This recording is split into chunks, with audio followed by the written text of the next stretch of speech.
Paul Hamilton is joining us online today. Vice Chair Kerr is on holiday.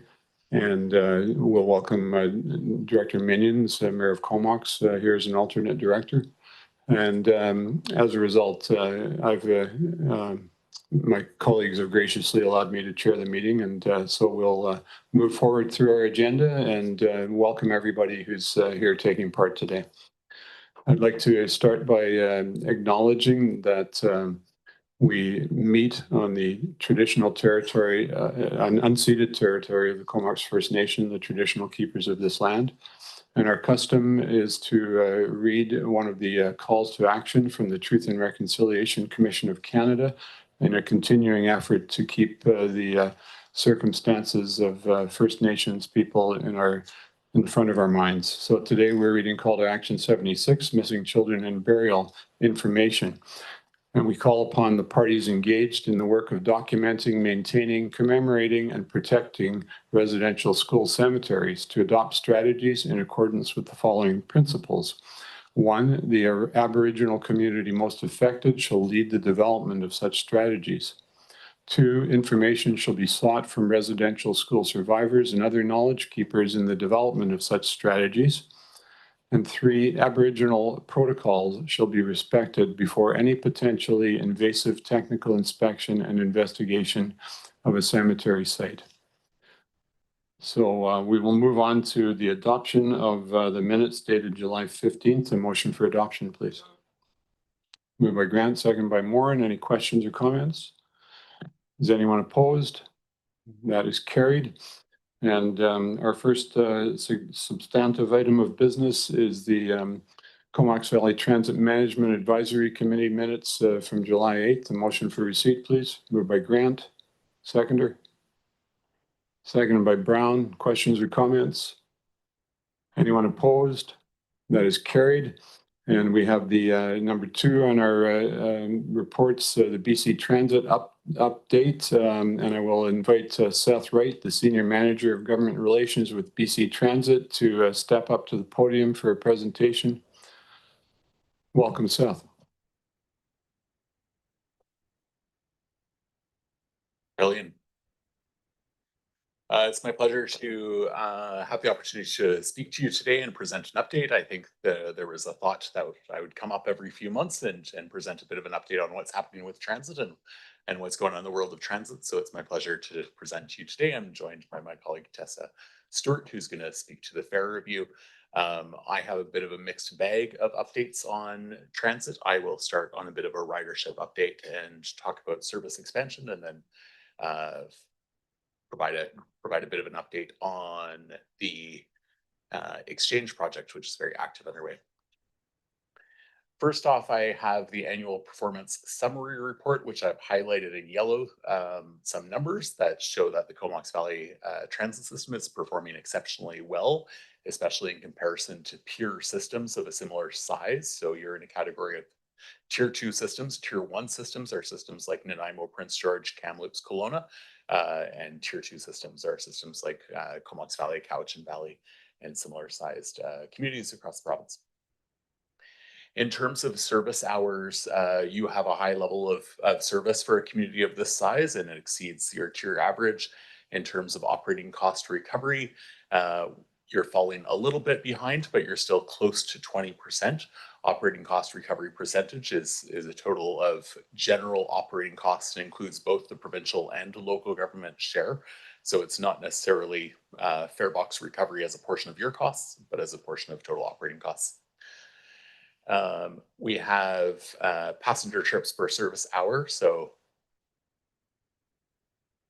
I'm not sure if I'm doing that with a mouse.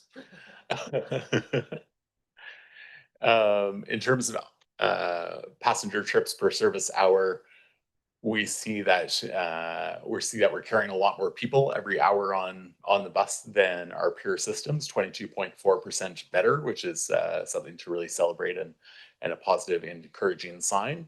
Overall, we're carrying just close to 900,000 passenger trips in the fiscal year, and I should say that this data is all from April 1st, 2024 to March 31st, 2025. So just for the fiscal year that just ended. And in terms of passenger trips per capita, the Comox Valley system carried 16.6 systems compared to peers, which carried 13.6 people. And the per capita's population within 400 meters of the transit service routes. When we look at where ridership has been in the last 5 years, obviously the pandemic plays a pretty stark role in a significant decline in ridership in the 2020 or 2021 fiscal year. Following since the pandemic, with the maintenance of service levels consistent, we've seen that ridership has grown, and in the last fiscal year, ridership has really bumped up a good percentage, and so that's a very positive, encouraging sign. The chart at the bottom shows, according to shows ridership throughout the year, according to BC Transit's fiscal year from April to March, and we can see that we have a fair bit of ridership associated with schools, a bit of a dip in the summer, but otherwise this is sort of what we expect to see from communities similar to the Comox Valley, which have some good school ridership, but also ridership of people that ride every day throughout the year. We have ridership by week and then on-time performance by route across the system. Our ridership or on-time performance guideline is 72.4%. So that's what we're aiming for in terms of on-time performance. And that's on-time is categorized as up to 1 minute early and up to 3 minutes late, because it's more important that you're not too early and don't miss people because they're not at the stop early enough. So that's our on-time performance. That's standard with other urban transit associations across the country. And so generally the service is performing really well. There's a couple of routes that probably could use some runtime analysis. And so I've asked our scheduling team to look at those specific routes and recommend some adjustments to be able to improve that on-time performance where we're seeing some deficiencies. When we look at the Comox Valley Transit System, we see not as much of a hierarchy as routes, as Route 1 significantly outperforms every other route. It's where Comox and Courtenay have put all your density. It's also where a lot of the key destinations in the Comox Valley are located, and so it significantly outperforms the other routes, but the other routes feed into it. When we look at it on an intensive basis by service hours, we can see it's a little bit more distributed. What pops up on this slide is that the Route 5 and the Route 99, which are very targeted low service hour school routes, have very high ridership. The Route 5 is receiving a significant expansion in January. We're really excited to be able to roll that out. I would note that this data set here in front of you is slightly different from our financial data, and it's using infrared counters as people walk on the bus. And the time period that it's pulling from is September 2024 to July 2025. So this is fairly up to date. And the light blue line is 2024 data. So that's September to December data. And then we have January to July data in the dark blue line. So you'll notice that ridership's generally up across the system, with the exception on this slide of the Route 5 and the Route 99. Which is more a factor of capturing more school ridership in September to December period, because there's more of the school year and this captures part of the summer. So ridership looks artificially lower, but if you were capturing the same time of year over year, you'd have, I think you'd be seeing growth in ridership across all routes. Excuse me, Seth. We do have a question from Director McCollum. Are you okay to take it now? Yeah, sure, of course. Yeah, thanks for allowing the interruption. It was just related to that on-time slide. Something that I hear about a lot, maybe specifically from my own teenager when she catches the bus, is how often buses are canceled. But there's no accommodation for that on on-time performance. So when a bus simply doesn't come, where would that fit into that set of data? Yeah, so this on-time performance piece only captures the trips that are actually operated.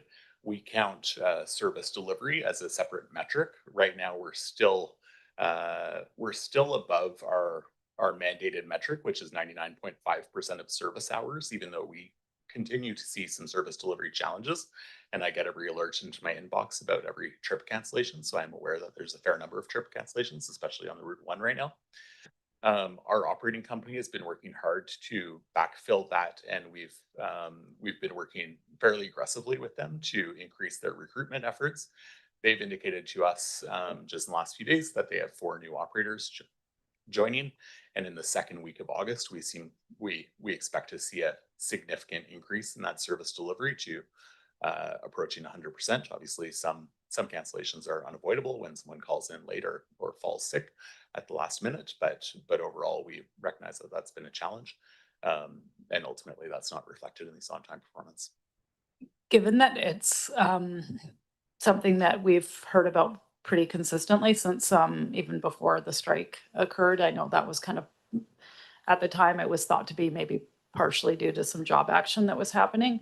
Would it be possible to get like numbers that are kind of tracking that trend over time when we get these presentations, just to understand if it's improving? I mean, it's very hard to tell anecdotally or even from the email alerts if the problem is improving or getting worse, because it really depends what routes are canceled and, you know, who's trying to catch a bus when and where. Yeah, so if we could see some of that in the report, I think that would be really helpful as well. Absolutely happy to provide that in my next report. Thanks. With that, I'm going to shift a little bit from performance to speak about expansion. And pardon me, I went one slide too far. So I've outlined here and wanted to provide for your initial review and comments. Not looking for any direction today, but looking for a general temperature check of what we've put together. We've worked closely with staff here at the regional district, as well as with our planning staff at BC Transit, and looked at the Transit Future Action Plan, worked closely with our municipal partners across the Comox Valley through the Transit Management Advisory Committee, and identified these service expansion priorities. In year one, the 26-27 fiscal year, we've had entered expansion of just over 7,500 hours and 3 buses, which is primarily allocated to the Route 1 to continue to feed into that ridership tiger, I'm going to call it, and also support the extension of the Route 1 into Cumberland and south of Courtney area through the Route 2 and 20 with 1,800 hours, improving service on stat holidays, and as well, we've added in some on-time performance to ensure that we have the resources to ensure that we're delivering service on time across the network, including those routes that are seeing some late trips. In year 2, we've prioritized West Courtney improvements, as well as improvements for transit service in electoral area B. And in year 3, we've prioritized some further Route 1 improvements and service improvements on the Route 3 in the town of Comox, Comox local. On the customer handy dart side, we have 2,100 hours in year 1 to improve peak weekday service. Overall, we tend to see that those peak demand for service in the midday is when all people want to travel, is the most important thing. But then in year 2, we've said, okay, let's improve the service span, so the hours of service that handy dart is available. And then in year 3, let's focus on evening service and weekdays and weekends to improve access to all sorts of community initiatives, and so folks that use handy dart can live full, meaningful lives in the community. And I'm going to pivot once again to speak a little bit about fleet. We have some exciting changes in our fleet. We had a workshop from BC Transit holds a workshop where we invite staff, and we had our fleet team present some information about our procurement in the coming years. We're in a position where we need to buy 800 new buses across the province. This is a significant investment. It exceeds $1 billion in total costs. And this is not a luxury or something that's nice to have. This is a necessity to continue to keep buses on the road. We just have a lot of buses that are due for replacement at this time, and but it presents some wonderful opportunities. One of those opportunities obviously is battery electric bus. We continue to be committed to pursuing battery electric bus and are moving forward with battery electric bus. We're pursuing that strategy in 7 of our systems as part of our phase 1 deployment of battery electric bus. I've had the opportunity personally to ride one of the battery electric buses, and I can say it's a delightful, quiet experience, and the bus is receiving rave reviews from all the drivers that have the opportunity to drive one. But we've also diversified from battery electric bus to be able to maintain and continue to procure the buses required for system expansion across the province, because dispatching the charging infrastructure across the province is taking longer than we originally anticipated, and we need to be able to support continued bus expansion to be able to give people transit service across the province. So that strategy is a mixed strategy. We continue to purchase a very small number of CNG buses, 125 battery electric heavy duty buses, and 213 hybrid diesel buses, which is a significant reduction and has regenerative braking. So using significantly less diesel, but that's going to be a big part. And I think Comox Valley will be the beneficiary of some of these diesel hybrid heavy duty buses in the coming years. We will continue to buy gasoline light duty buses to support both Handy-Dart and paratransit systems across the province, but we'll be trialing 6 battery electric light duty buses. And then high capacity, which is only in Victoria, we have 89 diesel buses that we need to purchase just to keep up with service in the Victoria region. You'll see that medium duty says no purchases. And I want to say that we've done a lot of work and done a very robust analysis on our medium duty strategy. In Comox Valley, we run a large portion of our transit system on new medium duty buses. What our analysis has identified is that the costs of medium duty buses for maintenance and gasoline and labor over the lifespan of the bus is higher than that of heavy duty, and the capacity is less. So while we've always looked at medium duty and thought it was sort of the sweet spot, our analysis after having that direct experience with medium duties for the last couple decades has been that it hasn't provided the cost savings we initially anticipated, and that heavy duties are preferable from a reliability and maintenance perspective.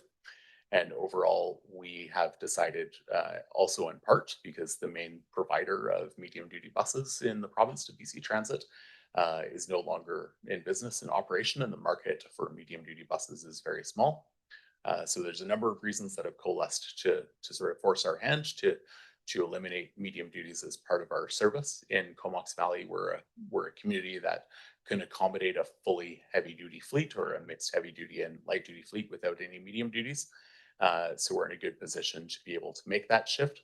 So in 27-28, the fiscal year, BC Transit will be swapping out the 12 medium duty buses currently on the roads with 12 additional heavy duties to bring the total number of heavy duties to 18. Comox Valley will still retain those 10 light duty buses. I also wanted to mention that the Comox Valley Exchange project is moving smoothly ahead, and we've had some good progress on that. In particular, I would highlight that Waycor Construction is the successful proponent for constructing the downtown Comox in North Island College Exchange. They've indicated to us just this morning that they expect to have shovels in the ground in the next few weeks, and have provided a timeline of 12 to 14 weeks for construction on both of those exchanges.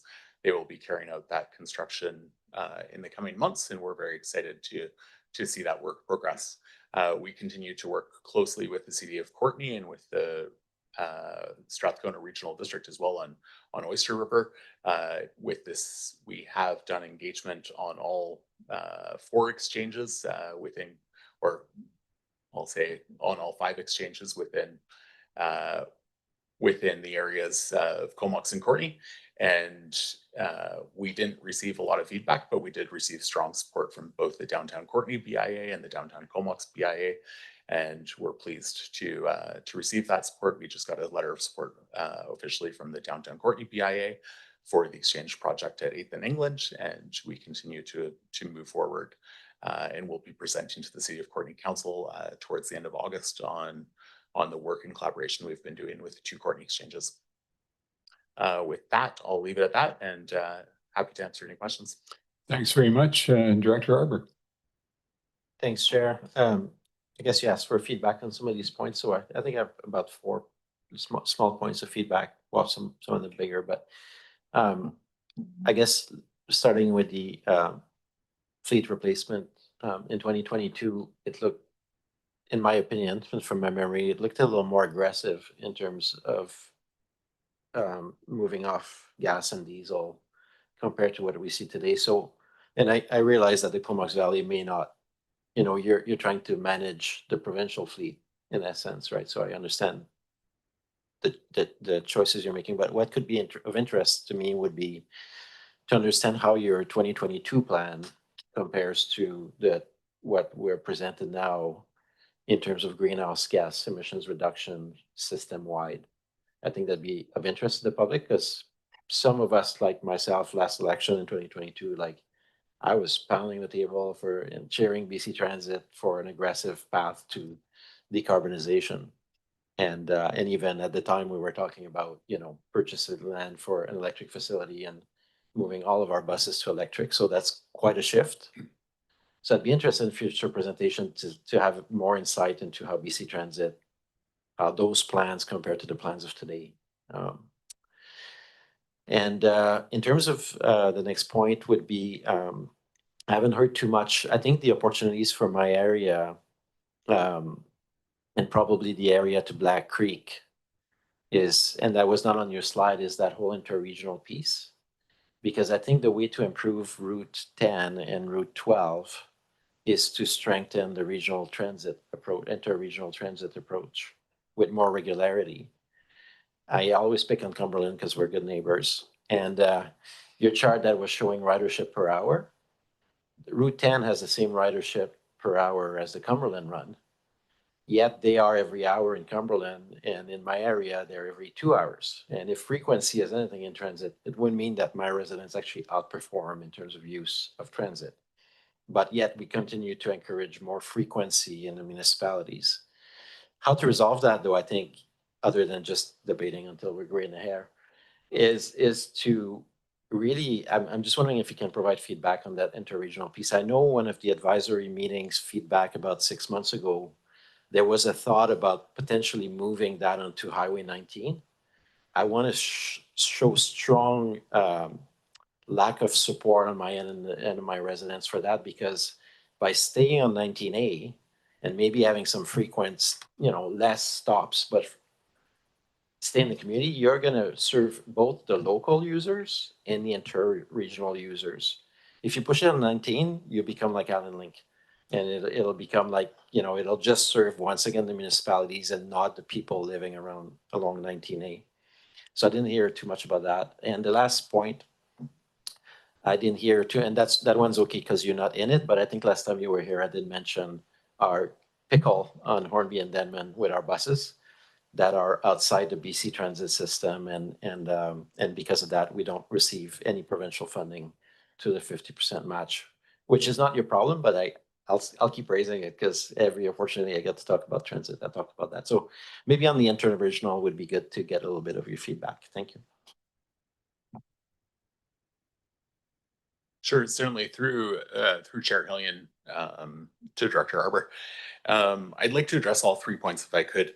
On the first one about greenhouse gas emission targets and climate change, I would say that well, we've diversified from our very aggressive and ambitious targets on purchasing and replacing our entire fleet with battery electric buses.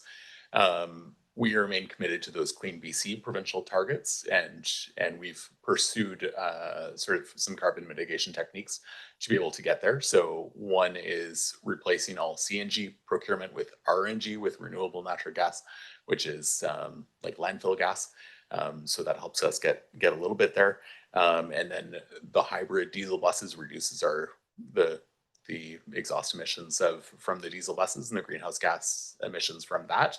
As well, we are pursuing hydrolyzed diesel, which I didn't know about until I did some research regarding this, but that significantly reduces our diesel emissions. So we're pursuing some technologies that enable us to keep our emissions within the Clean BC targets, and we're relieved that we're able to do that. Ultimately, remain committed, and we, as you saw, there we're still buying 125 battery electric buses. So it's still ambitious and aggressive, and we continue to be ambitious and aggressive in our pursuit of battery electric buses and charging. But we're employing lots of engineers across the province to work with us to be able to facilitate that, and we'll remain committed to those paths. But we need to diversify our approach to be able to maintain those levels of commitment to greenhouse gas emission reduction. In terms of the interregional piece, I'm a little bit remiss because I've been working with my colleague over the last several months and hoping to get to do this analysis for the Comox Valley and in collaboration with the RDN and perhaps even the city of Campbell River. And his workload continues to be very full, so it's sort of a workload capacity issue, which I don't like as an excuse to your board. But ultimately, I do appreciate your feedback and your input on providing service along Highway 19A to the Old Island Highway to be able to collect both local passengers and new passengers, and those are valued input. And I will circle back with my colleagues to see what capacity we can dig up to start that analysis without too much further delay.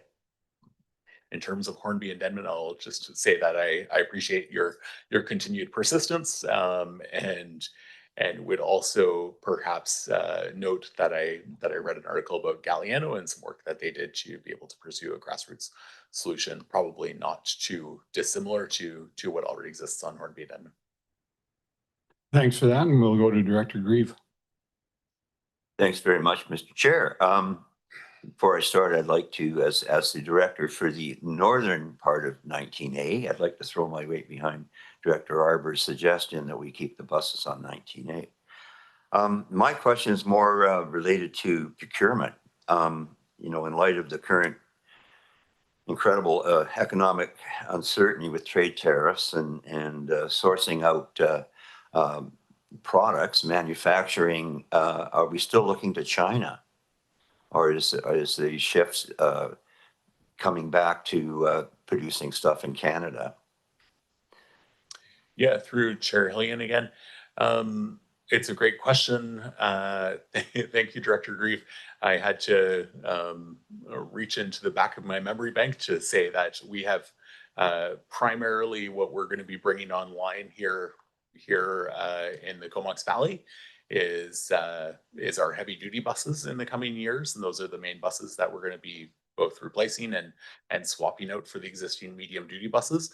And those buses we have through two suppliers, Nova and New Flyer, which are made in the province of Quebec and the province of Winnipeg, respectively. And so I think that it's fair to say that those buses will be manufactured in Canada. I am not up to date on the latest with how we are addressing supply chain challenges. I did have a conversation a few weeks ago with our CEO who told me that we're working closely with lawyers and with the province on how we're addressing that, because our supply chain and manufacturing systems are so integrated between the Canada and the US. But I think that those supply chains are quickly becoming disintegrated and separated out. But I would be happy to present more on that and update on that in the future. Well, just a comment. I think that, at some point in time, we're going to have to realize that if we want to move towards a low carbon future, and we're going to have to stop putting 50% tariffs on things made in foreign countries. Either it's a venture opportunity for Canadian business, as you say, or we're actually moving towards whatever can work with the cheapest country of origin. I think that it's a mistake to get the two confused.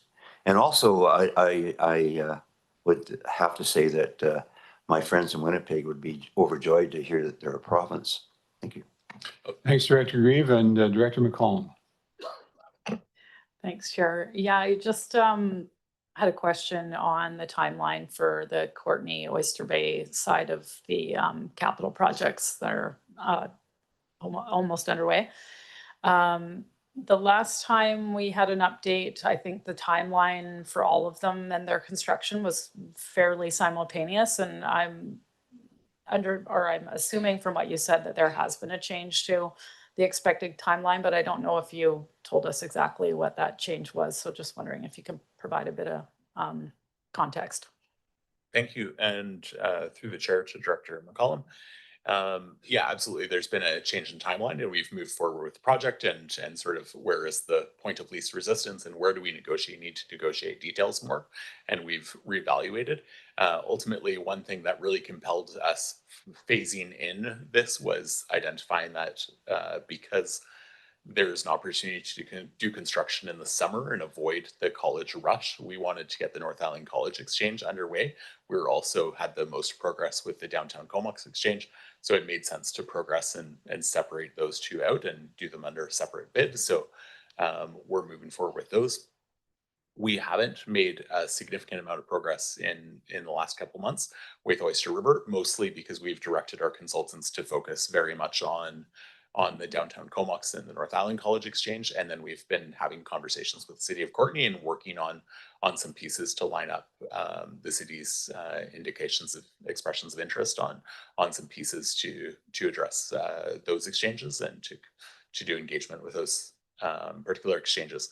So at this point, we're planning to work on reigniting, I'll say, the Oyster River Exchange work in the fall and continuing in the coming months with the two Courtney exchanges. I'm hopeful that we can complete detailed design and with our engineers towards December and then have that bid open in January for construction early next year. I think that timeline gives us lots of flexibility and we'll be able to support a robust implementation of the project. Thanks, Seth. And final question, you can give a yes or no answer to this.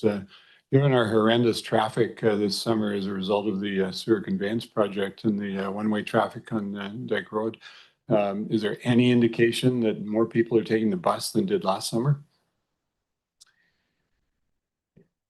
Yes. Yes.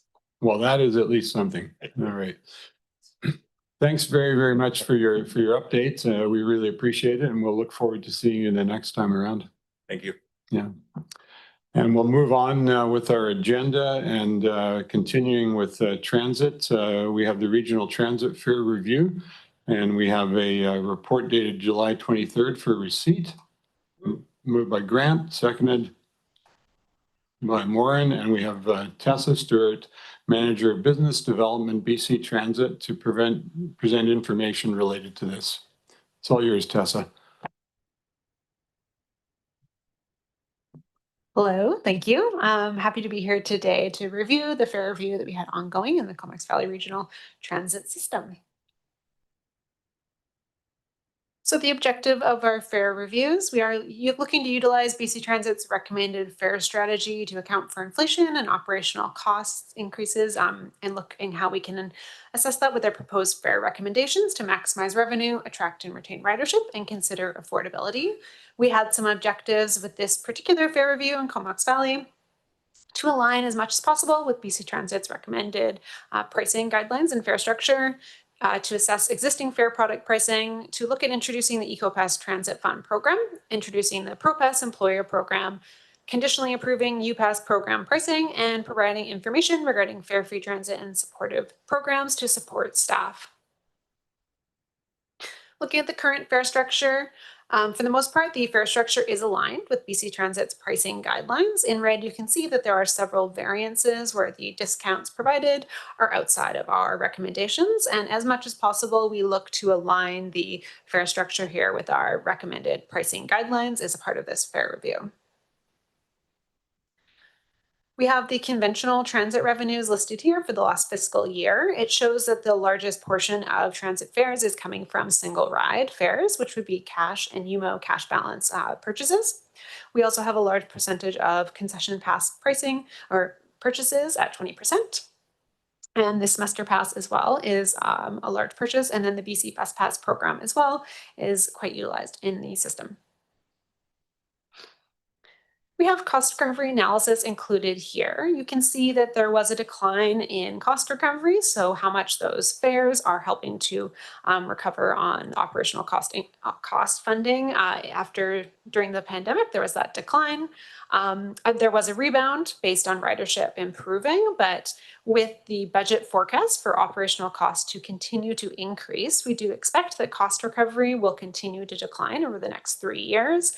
Ridership will increase, but not at a level that will account for those operational cost increases. So it's expected that cost recovery will continue to decline. Looking at some UMO ridership statistics with our new electronic fare technology, we are just starting to look at how we can utilize this data and expect that in the future we'll be able to inform decisions more based on data driven from UMO. As of right now, we're just really looking at some ridership details to see based on these fare products who is actually riding in the system the most.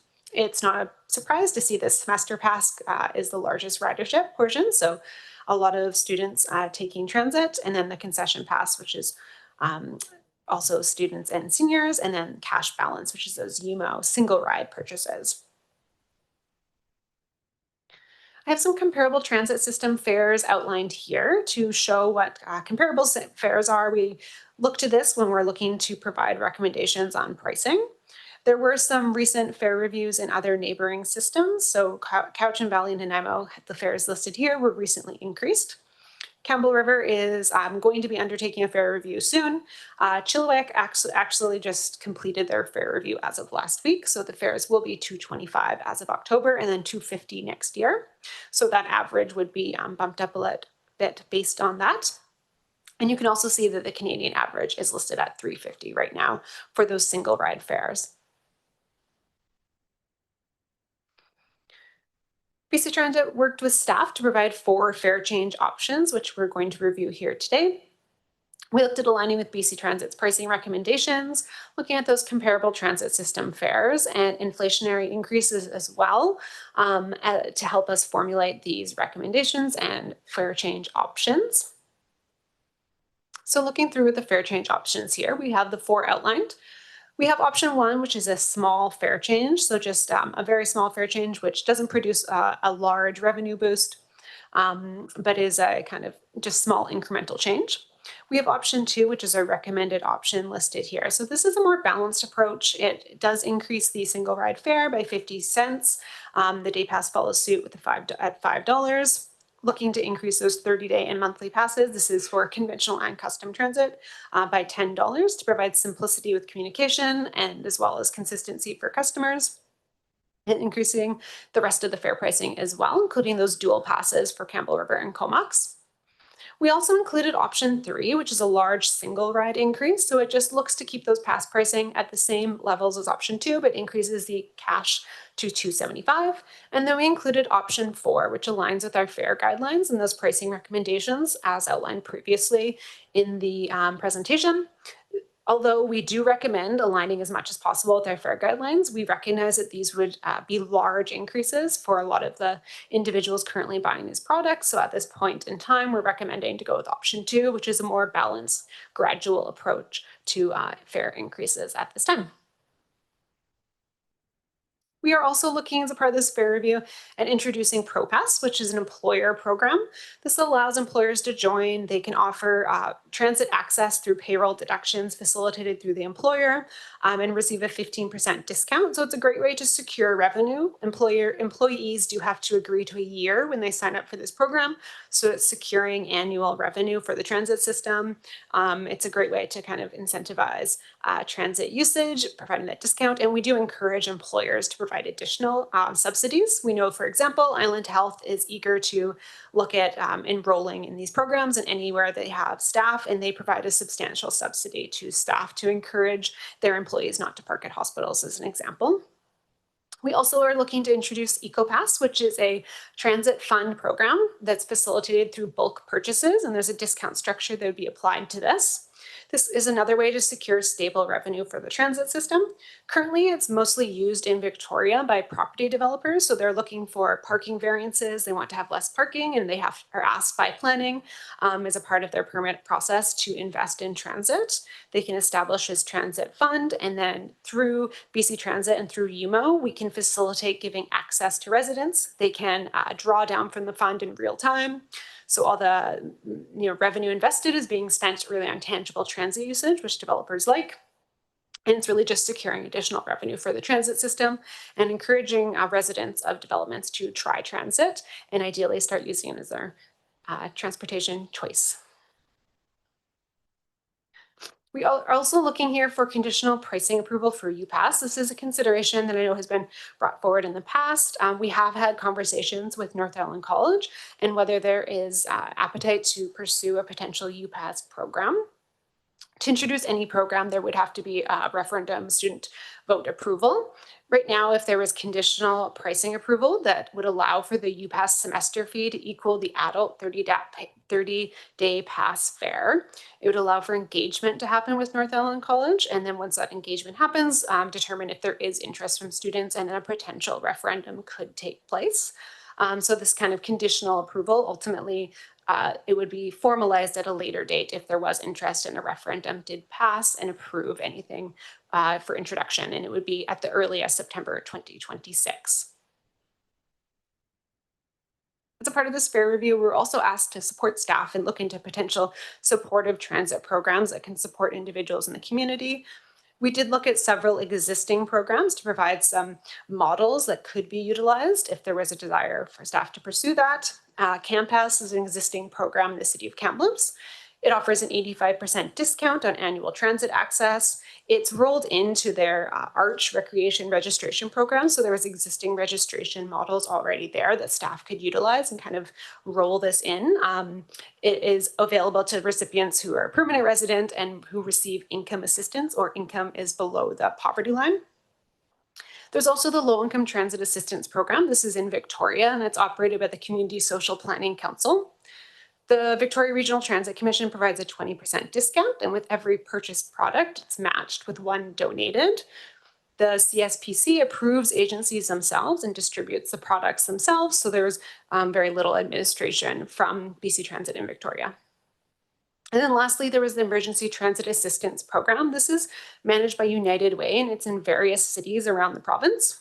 The fare products are provided to ETAP free of charge so that they're provided completely free to the United Way, and then they distribute those products to their approved agencies themselves, and they have to approve which agencies receive those products. We did just a quick comparison to look at different kind of analysis on which program may be preferred by staff to help them guide them on what might be appropriate.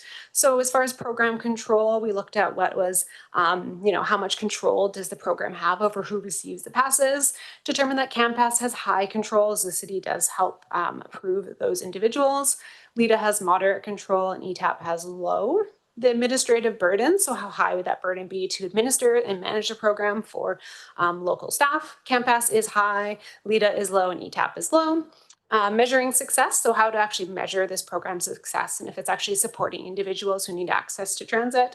Campass does have high success measurement as you're working it right directly with those individuals, but as LIDA and ETAP are the ones approving agencies and providing the products, there's a low ability to measure success. And as far as cost goes, Campass was considered a high cost. LIDA is moderate to low, and ETAP is moderate as well. BC Transit was also asked to look into fare-free transit examples, specifically Orangeville, Ontario, to help assess whether fare-free transit is something that may be considered. Orangeville, Ontario currently has a fare-free program that was launched in 2023. Ridership grew from 100,000 in 2019 to 260,000 in 2024 with the introduction of fare-free transit. They were able to facilitate this as they had very, very low fare revenue. It was about $100,000 annually, so it wasn't very difficult for them to cover that cost. They actually received funding from the province of Ontario's gas tax. It increases as ridership grows, so they actually receive more through the gas tax with an increase in ridership and therefore actually make more revenue based on the allocation from the province with this. So they were able to recover that lost fare revenue quite easily. Canmore, BC also has a fare free transit program. It's only on local routes in 2019. Local service, which only has the three routes, saw a 53% increase. As only local routes are impacted, the fare revenue was also very limited that was lost. And they were able to increase paid parking fees to cover that lost revenue and increase their service levels. Ultimately, through the analysis provided in the report, we had these following considerations. Fare-free transit does increase ridership, but it most increases among existing ridership and those who face cost barrier. Youth ridership does increase at a higher rate due to youth being non-drivers and a high population base. Really, service expansion is required. To maintain and attract new ridership, service improvements must be made. Service frequency, reliability, and comfort are more important to users than affordability when choosing to use transit. So if transit is fare-free for youth, there's also an increased need to ensure service levels are maintained to avoid pass-ups for a vulnerable youth population. And ultimately, a funding source is necessary. Existing fare-free programs have additional revenue sources that they were able to use to replace fare revenue. Lost fare revenue would be recovered with increased property taxes and transit systems such as this without those additional revenue sources. And additional funding would be required to allow for service expansion, knowing that there would be an increase in ridership and demand. So as a summary of recommendations, BC Transit does include in our fare review report to endorse option 2 fare change with an effective date of October 1st. Provide conditional approval for UPass fees aligning with UPass fee to the adult 30-day pass fare, and approve the introduction of the ProPass and EcoPass prepaid fare programs. Thank you. Thanks for that very comprehensive report, Director Arbor. Yeah, thanks, Chair. Yeah, that was well detailed indeed. A lot of information, and I'm definitely supportive of the UPass exploration pending the students' review. I'm not sure about the equity lens though on option 2. I guess my main concern is around the increase in the monthly student pass from 115 to 144. That's like 25% right off the bat at a time where a lot of our youth are under serious affordability crunch, students in particular. And to me, it feels like there's alternatives. Like for me, when you mentioned that single rides, if you increase the price a little bit, that might push them into a pass for those that are more regular users. And the other ones, which I'm a single pass, kind of customer, just sell them. But if it's $3, it's fine.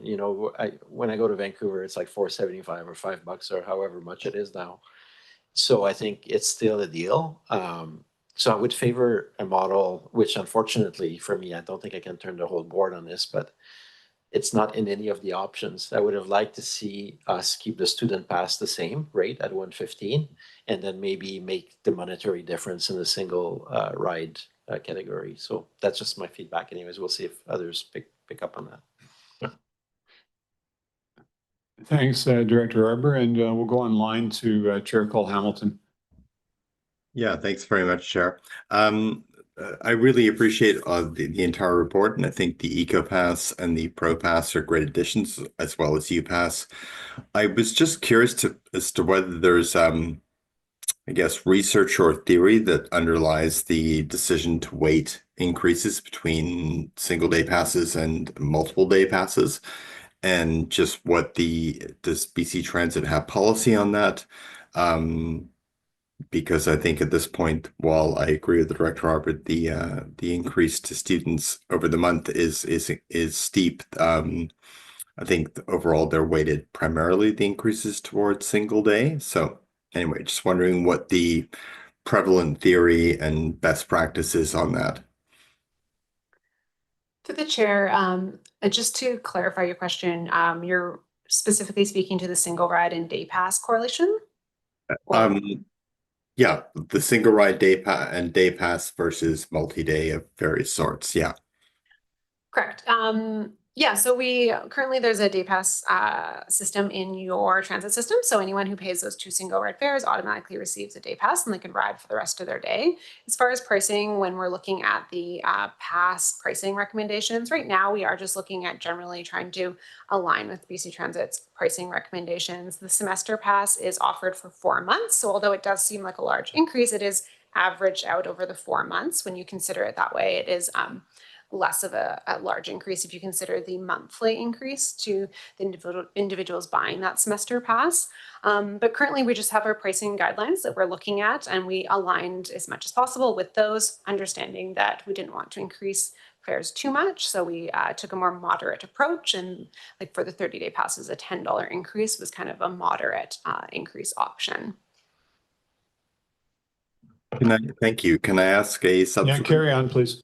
Yeah, I appreciate all of that. I'm just curious to know whether the overall BC Transit policy favors has what objective it has, whether it's increasing ridership or increasing revenue, and what it posits as the best approach between single day and multi-day passes. Like what it suggests. That you spoke of aligning with it. I'm just curious to know what it says. Through the chair, we do look to create pricing that provides value with those pass products to encourage individuals to purchase passes. It does secure revenue, and we do see, as far as increasing ridership, individuals who have purchased a 30-day pass, for example, are more likely to take transit. They've already made that purchase.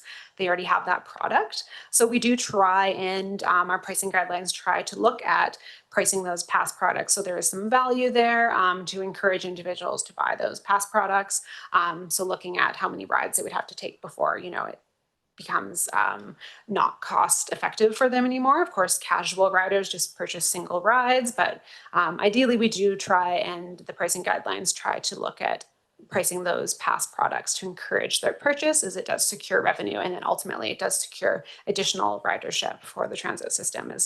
It's just consumer behavior, like you've already made that purchase, so then you are more likely to use it. And that's the same philosophy with the day pass and why we have that system. Once you've kind of paid your 2 single ride fares and you have your day pass, you're more likely to take another ride that day because you already have that. So really the pricing guidelines are looking to balance revenue increases, knowing that we need to account for operational cost increases, but then also looking to ensure that we're encouraging ridership.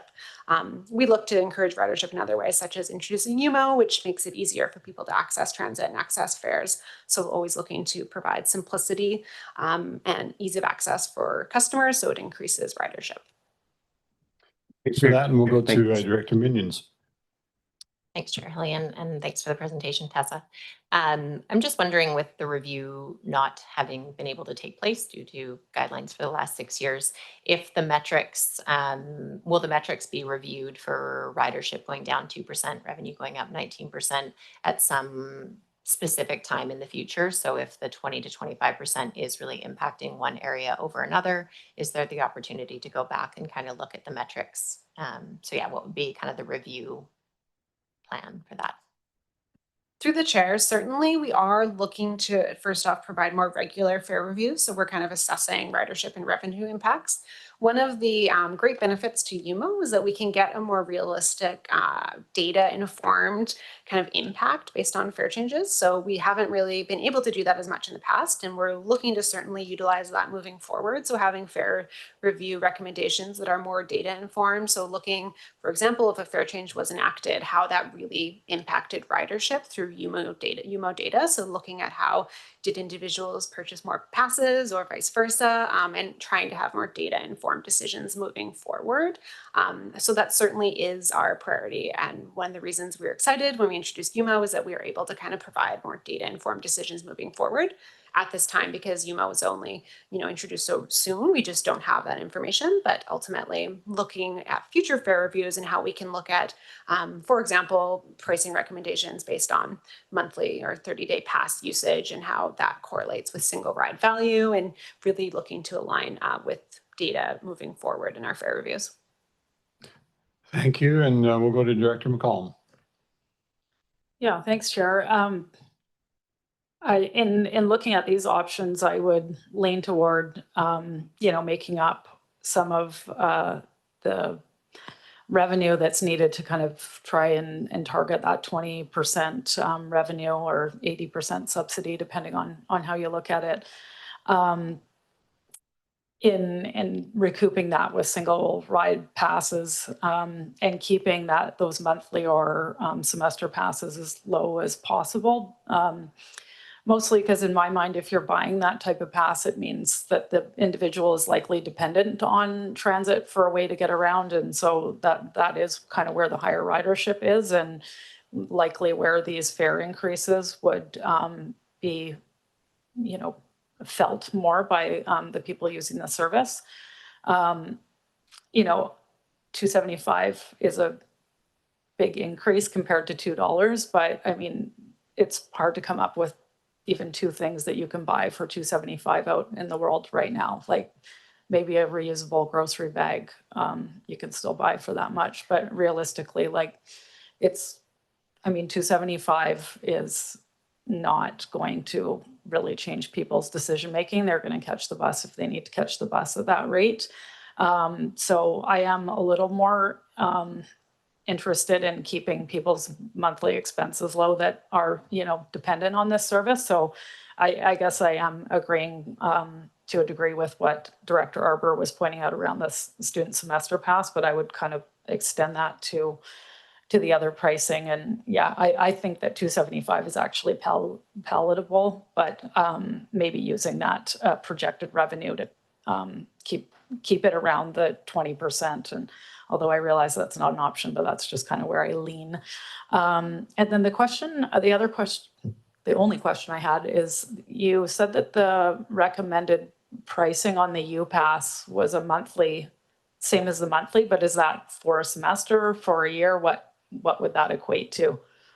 Yeah, so through the chair, generally for our UPass, we recommend that the semester fee equals the adult 30-day pass rate. So essentially they're getting 4 months of transit for the cost of one. Because of the quantity of purchases through UPass, the revenue generally equals and makes up for the fact that it's such a heavy discount. And then essentially looking to formally align those two. So in the future, if the adult 30-day pass rate was increased, the semester UPass fee would also increase, and kind of at the same time, they're tied together. So that's generally what BC Transit recommends for UPass fee pricing. That makes good sense. That is how I interpreted it, but I thought maybe it was for an entire calendar year. So I just wanted to confirm that it was in fact a semester. And then my other question around the UPass is there other like tier 2 services that have UPasses? Is there other communities that have implemented it on a small transit system? And do we have a sense of whether or not that's a significant increase to ridership projections on those smaller systems, if there's any kind of parallel? Yeah, through the chair, there are some other UPass considerations. College of the Rockies and the Kootenays has a UPass program that I think has been quite successful. Kamloops tier 1 or tier 2? Tier 2. Yeah, tier 1, that's what I thought. So that's exempt, but I think that's probably the most obvious kind of comparable. There are some other UPass organizations that have smaller satellite campuses, like in Quesnel. So that's included as well, where there's lower student enrollment, but there has been success. Generally speaking, UPass does encourage ridership as people try it once they have that kind of pass they've paid for. And so it's recommended in kind of producing like lifetime transit users. Great. Yeah, hopefully that is supported. Thank you. And next we have Director Morin. Great, thanks, Acting Chair. Thanks a lot for this information. I was just curious about both the EcoPass and the UPass in terms of what we're seeing for uptake. Like I was very interested in the property developers transit access in exchange for parking variances, just what we are seeing in other communities around that. Because I think that is something that would fly here. And then just with the UPass, just specifically around North Island College, is the college collecting any data, doing any collecting feedback around the students who are using transit at the college? Like, do we have actual numbers of what like the current numbers are? Through the chair, just to speak to ECALPAS first, it is a program that currently is only really utilized in Victoria. So it's Okay. heavily utilized, but of course it's a larger area. So we are looking to introduce it to all of our regional transit systems. It's now been approved in Cowichan Valley and in IMO, but hasn't been utilized yet. It's such a recent approval. But yeah, essentially it's very flexible. So even if it was a $10,000 investment, any real investment could be facilitated by BC Transit, and it's really just a tool that's available to planning departments if they would like to utilize it, and are working with developers for parking variances or just any requirement for permit approval. As far as UPass goes, I'm not sure if they have, when we have had consultation with North Island College, any recent kind of engagement or survey, but I think that that would be a part of the process of working with them to see student usage. Of course, we have route level. We could see, through UMO some boarding data, and we have looked at that, and we know that the semester pass is heavily utilized by some students at the college. So there is some like route level kind of boarding information that we can, but of course, there's always a bit of an unknown as far as like cash users and things like that. So we don't have perfect data, and I'm sure that would be a part of working with North Island College on looking to see student kind of eagerness and usage with them to see if it would be supported. Great, thank you. Thank you for that. And Director Hardy. Yeah, thanks for the presentation and the rationalization of going with option 1, 2, 3, or 4.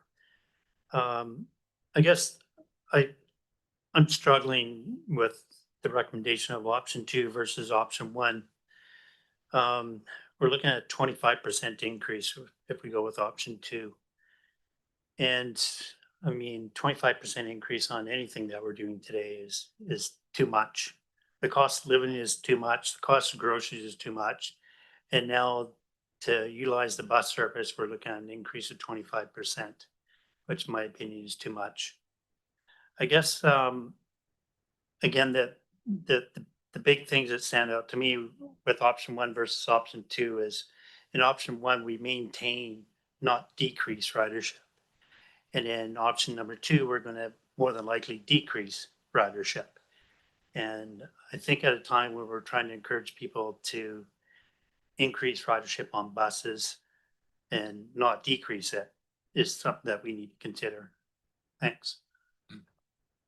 Any comment on that, Tessa? Through the chair, and not at this point, no. All right. Well, we have no further questions or comments. We're going to dispense with receipt and see if anybody wants to get creative with the recommendation. Is there anyone opposed to receipt? That is carried, and over to Director Arbor.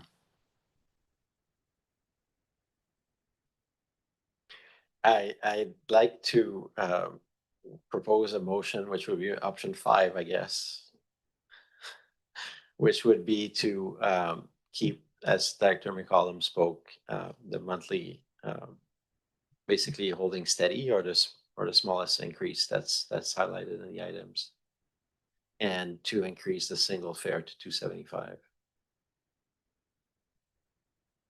I mean, okay, yeah, I'll see if this is seconder, I guess. Okay, there you go. Could you just clarify that and perhaps state it again as with That we keep the same price. Oh, you're gonna write it up? Yeah, of course you're gonna write it up. So move that we keep the monthly passes at the same level as they have been. Current price, and that the single fares be increased to $2.75.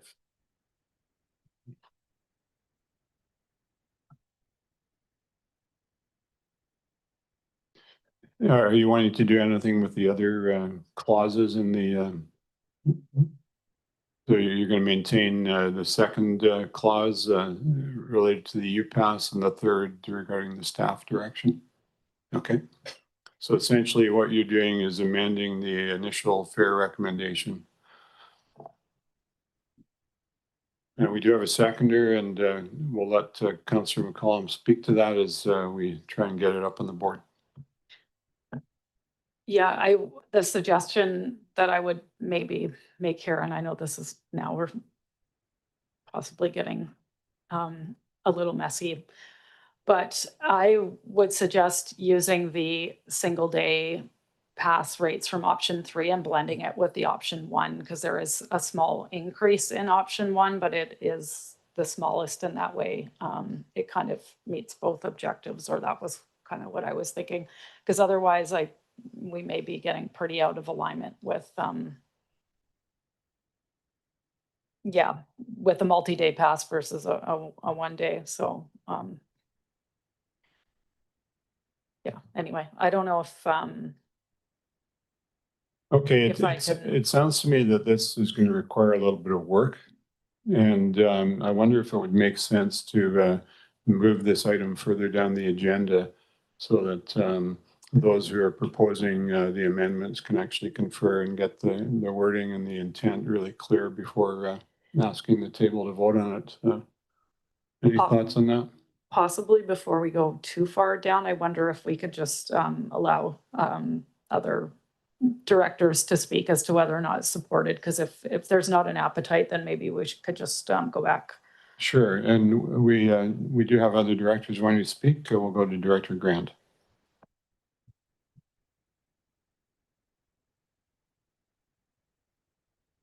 There we go. Thanks. I'm just wondering, you know, when we do things on the fly like this, I know you guys have put a lot of work into the economics of how this works.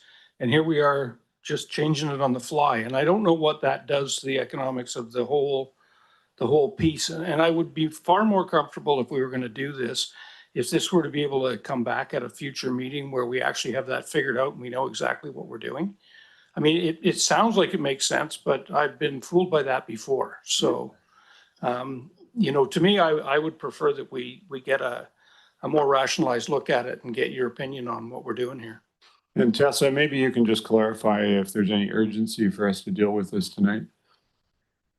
Through the chair, it's I would say the urgency only timing wise would be for UPass regarding us to have consultation with the college to allow for September fall consultation with students. Otherwise, if there was a desire to come back, we may not have an October 1st fair change, but we could look to do a later fair change date. That can always be moved. I would say that would be the caveat, that if we are to postpone, we just supporting, knowing that marketing and communications need to support and educate our writers, we would have to look at postponing that effective date, which can be done. Ultimately, it's just at your discretion. So.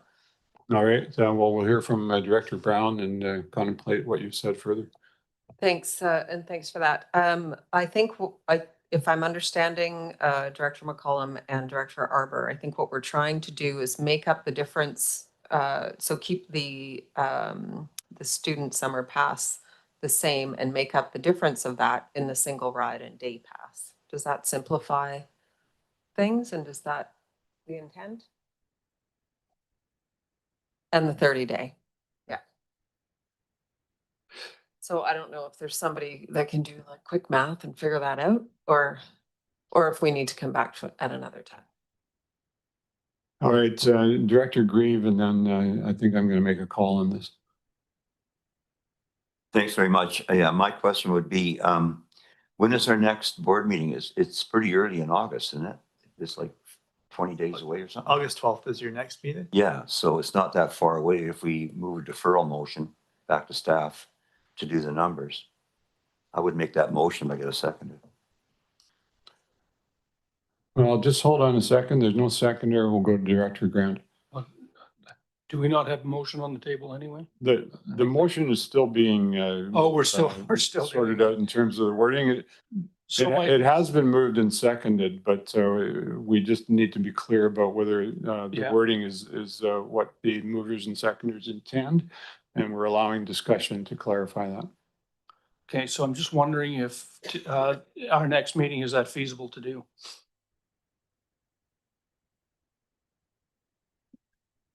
I see a nod from our Yeah. transit person. We could work with staff and come back with some alternative options based on the feedback we've received here and provide revenue and ridership estimates. And I believe that would still allow us to have consultation on August 12th with North Island College in the fall. Okay, perfect. Thank you. And we have we did have Michael Zabarski there, and let's give him Yeah, I was just gonna suggest that I think August 12th is achievable. I was gonna try and get a little bit of clarity on the different options. So I'm hearing an interest in keeping the monthly passes at the current levels and then increasing the cash, single ride cash fare and the day pass cash fare to kind of offset that. But also maybe heard an interest in going to like an option one here for the monthly passes, but with the bump to single ride and day pass to the 275 and 550 mark. So we can look at both those options. I just want to make sure those are the kind of two. I do see some nods and I'm going to give it back to Director McCollum.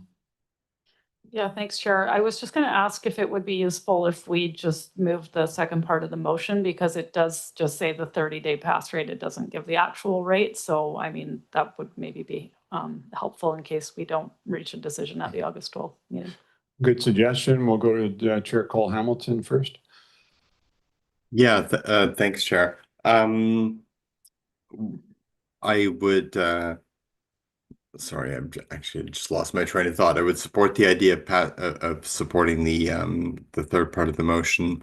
The thought I had was as to whether we want to confirm whether it's possible for single day passes to actually compensate for reductions in multi-day passes. If I recall, it was 10 to 12% of the passes were single day. And if we're kind of pausing an increase on multi-day with the idea that it be entirely covered by single day, that may not be a possibility that's viable. So it would just be interesting to know like whether we could find an option which found a viable rate for single day and for multi-day, but perhaps did not raise the amount of revenue required here. I just don't think the single day as only 10% of the total tickets can actually support the entire revenue increase required. All right, Mike Zabarski is making notes, and I think that could be included in the options that are brought back for us. Tessa is nodding. So let me just clarify here. Is it the board's desire to move to change the motion to eliminate the first clause and have the two secondary clauses regarding the UPass and the staff work with further options? Is it the board's intent to have that motion stand and go forward today? I'm going to take some nods on that. Mover and seconder, do you agree that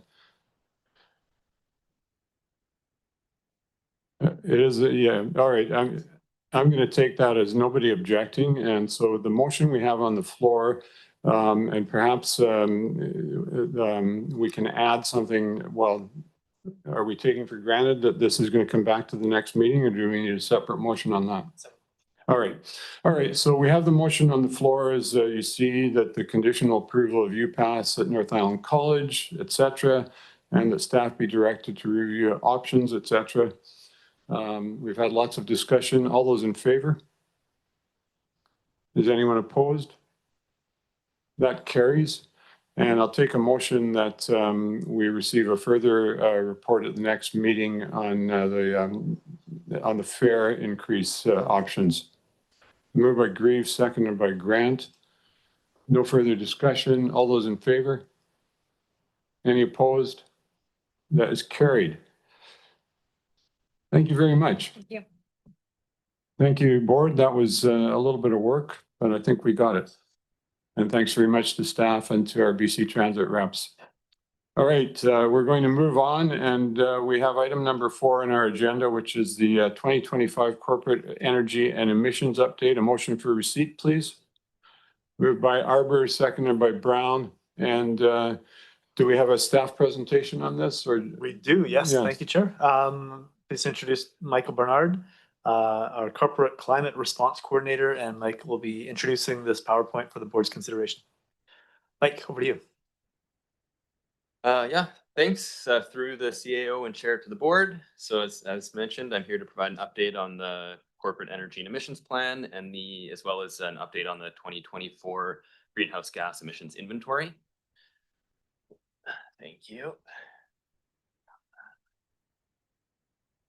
Oh, it's not working. Let me just touch the screen. Oh.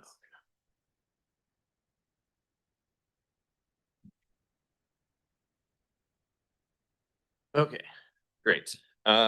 So emissions rose slightly in 2024, with increases driven primarily by natural gas and diesel emissions. While natural gas emissions fell pretty drastically at the Harmston Administration Office from our ongoing recommissioning efforts, they rose at both the Aquatic Center and Water Pollution Control Center.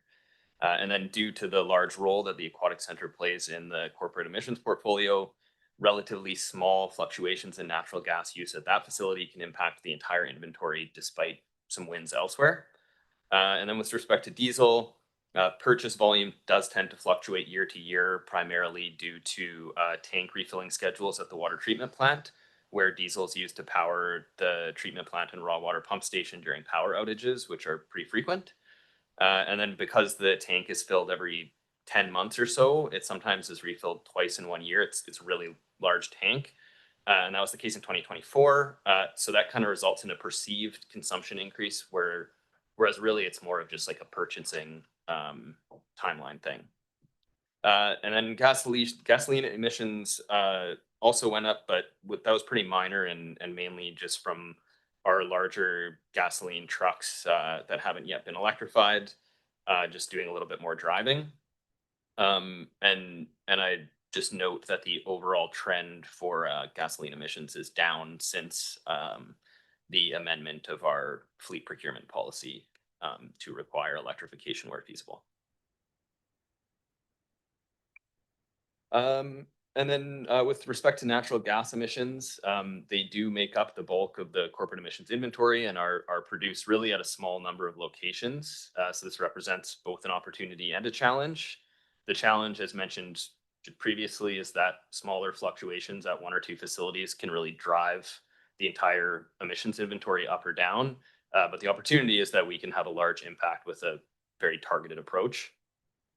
So one thing that we're looking at doing is just to do our best to monitor natural gas use on a monthly basis moving forward to just help us catch any kind of anomalies as they occur. And as we've started doing that this year, I am happy to report that natural gas consumption's fallen overall by about 10% in the first half of this year as compared to the first half of 2024.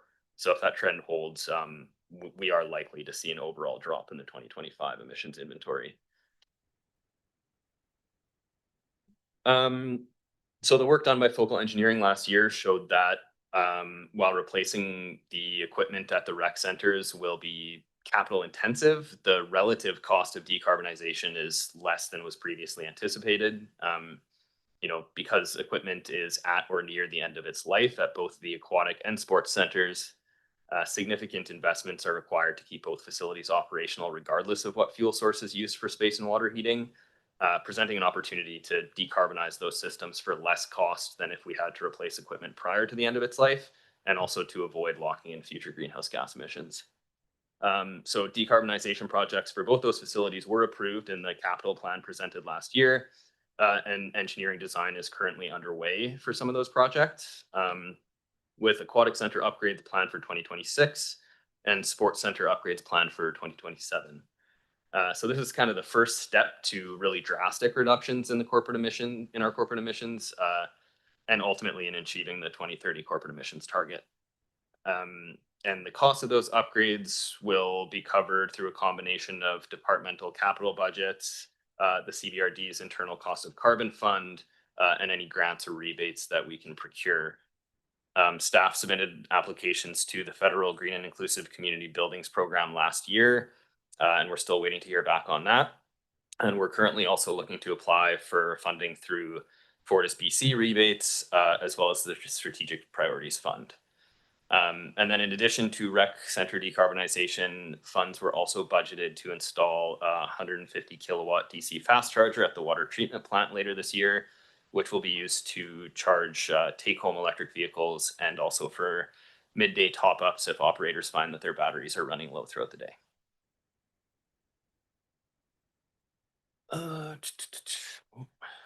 Did I skip something? Oh, I see.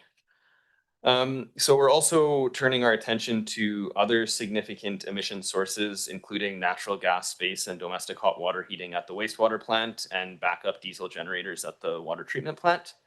The CBRD received funding from BC Hydro and Clean BC for feasibility studies for electrification at the wastewater plant, as well as for solar PV with battery storage at the water treatment plant, biosolids composting facility, and a few other smaller sort of pump stations and select sites that our engineering consultants think present good opportunities. We're also investigating solar photovoltaics at the sports and aquatic centers to help offset potential electricity cost increases from electrification projects. And then finally, as part of our ongoing recommissioning efforts at the Harmston Avenue office, we have just hired some consultants to help us identify opportunities for full decarbonization of our systems in the future. And then provided that we stay the course with current plans to decarbonize the REC facilities, continue with our light duty fleet electrification, and proceed with retrofitting natural gas heating system at the Water Pollution Control Center, we do anticipate meeting our 2030 target, hopefully with a bit of buffer to address year-to-year fluctuations in diesel consumption and electrical grid emissions intensity. But that being said, timelines are tight, and with potential procurement delays and tariff uncertainty, there is a need to move these projects forward as quickly as possible in order to avoid falling short of our emission reduction targets. And it's also important that the CBRD always consider the emissions implications of any decisions, particularly when purchasing equipment or doing like renovations or on existing infrastructure. So we're also in the later stages of the district energy and biological carbon sequestration studies, and we'll be reporting back soon on both of those projects. But in the meantime, I thought I'd share some sort of insights from that work. Working closely with BC Hydro, our consultants completed a future housing development forecast, and they found that the hydro grid can readily accommodate future loads from building electrification without any major upgrades, and that's community-wide across the region. And it was also found that for most of the region, building level electrification presents the best path forward for decarbonizing our building stock, which can be easily achieved through adoption of the zero carbon step code. The few areas where district energy may represent an opportunity to decarbonize buildings at a lower cost than building level electrification are mostly located in the denser municipal areas, particularly in Courtenay and Comox. And then for the biological carbon sequestration study, the best opportunities were found to be in protecting our forests from logging and development, and in restoring and enhancing coastal salt marsh.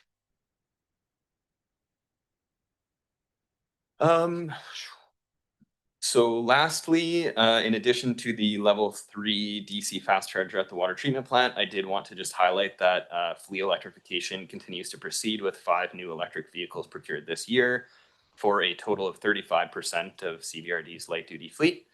And just that staff continue to monitor the market for medium and heavy duty vehicles and equipment, which is developing quickly, but still kind of a niche area. And so, yeah, you just waiting to see how things develop, what can meet our specific needs for some of our bigger equipment, and also monitoring cost. Thanks very much, Michael. We'll see. We have Director Arbor first up. Yeah, thanks. And thanks for the work. Very important work. And I'll give a shout out to my friends at Denman Climate Action. They're following our moves pretty closely in terms of what we're doing on emission reduction. You know, the slide, the go forward looks really optimistic when you open that slide, and heartening, right? Where you see these huge drops. A more telling slide to me is the one in the appendix that I don't think is in your presentation, which is our last 5 years. And in appendix 1, not in the report, not on the slides. And that shows since 2019 how we've done, right? And basically it shows that emissions keep going up. I think when we joined in 2019, it was showing it also a steep slope. moving forward, and hence our continued lying to ourselves that we're going to make a difference. I just want to talk a little bit about some of the assumptions in the go forward, because there's a lot of good stuff that you're identifying, and there's also already some key decisions. One that is still ticks me off a little bit is we continue to not include waste management, even though it's under our corporate entity. We don't include the methane in that big decision that was taken in large part when Dr. Cole Hamilton kept seeing these reports, and Chair Cole Hamilton at the time said, wait a minute, like there's this huge thing that we control through the other board, and it still doesn't make it into here, nor does BC Transit. We don't have a way to track. So for me, I still have the philosophy that anywhere we put money in should be accounted for in our corporate emissions, whether it's a third party, sometimes it's a very significant third party like the waste management or hospital or transit being the three principal ones. The other one, I guess I could talk all night, so I'll just have my one question, which is in the go forward under your assumptions, does it include assumptions around a new arena and the extension of the swimming pool, or is that currently left out? Through the chair to the director, yes, in the sense that the assumption made is that if we do add a new ice sheet or a new pool, that it would be built to net zero. So Okay. it wouldn't have any natural gas associated with it. And that's in line with the green building policy. And is that consistent with the decision made at the Red Commission that we would commit to a net zero facility, which arguably would be a little more expensive at the onset? Yeah, it was included in the very high level cost projections that they're working with right now. And also it's required by the green building policy. That Right. board Okay. passed last year. Right. Okay, that's actually heartening. Thank you. I don't know how I hope to still be here next term so we can see that massive drop to 2029. Otherwise, I'll go back to this video in 2029 and we'll have a collective listen. Thank you. Thanks for that. And Director Brown. Thanks, and thanks so much for this report. Super important stuff. I'm curious about the Green and Inclusive grant, and that was last year, and we're well into 2025. Do we have any indication? It's a rolling intake, is it? Yes, I believe we applied in the rolling intake stream. I have applied for this grant at a previous roll years ago when they first rolled it out, and it took I was gone from the organization for quite a while before we ever heard back. So it's a very slow process with Infrastructure Canada. Okay. And there's no way we can advocate for speeding that process up? Potentially. Is there an opportunity there, maybe? We can certainly look to do so. I think my sense is they just have a lot of applications that they go through, but it's certainly something that we can look at. Okay, thanks. Thank you. And Director Grieve. Thanks very much, Mike, for this. You're obviously the go-to guy on this. My question again is around procurement in the current political situation we're living in. We're talking about solar photovoltaics, battery storage, equipment that runs on electricity. We're talking about more vehicles in the fleet. What is the country source of origin for this stuff? And how are we going to be impacted? Once again, like I say, if the cheapest solar panels are made in China and we're doubling the price to Canadians, how can we say we're working towards net zero when we're really just working to put money in the pockets of corporate America, basically, and Canada to a lesser extent? So are we still locked into to the federal politics on that? I would say we're not locked into anything until we decide to move forward with capital purchases. With respect to fleet, most of the vehicles that we're seeing are coming out of the United States, probably some manufactured in Canada as well. So depending on how things go with the relationship there, I imagine there could be impacts or not, depending on the whims of the day. With respect to solar PV, the 100% tariffs on solar panels have been in place for, I think, over 15 years or so, maybe going back further. So that's always been the case.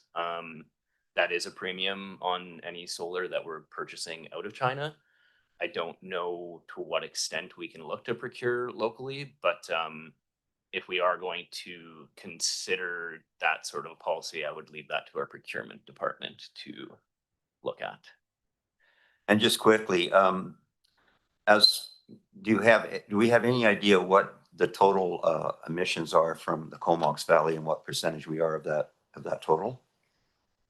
Not off the top of my head, but the total emissions in the Comox Valley are significantly higher than our corporate emissions to a very large extent. This would be a small portion of the overall emissions in the region.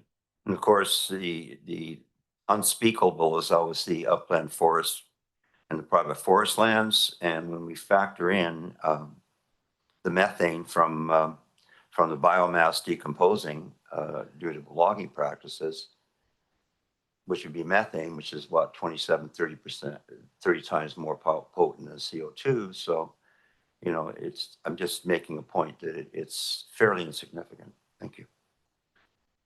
Thanks for that, and no further discussion. Thanks very much, Michael, and your colleagues for the work you've done on this, and we'll look forward to the continued progress. Anyone opposed to receipt? That is carried.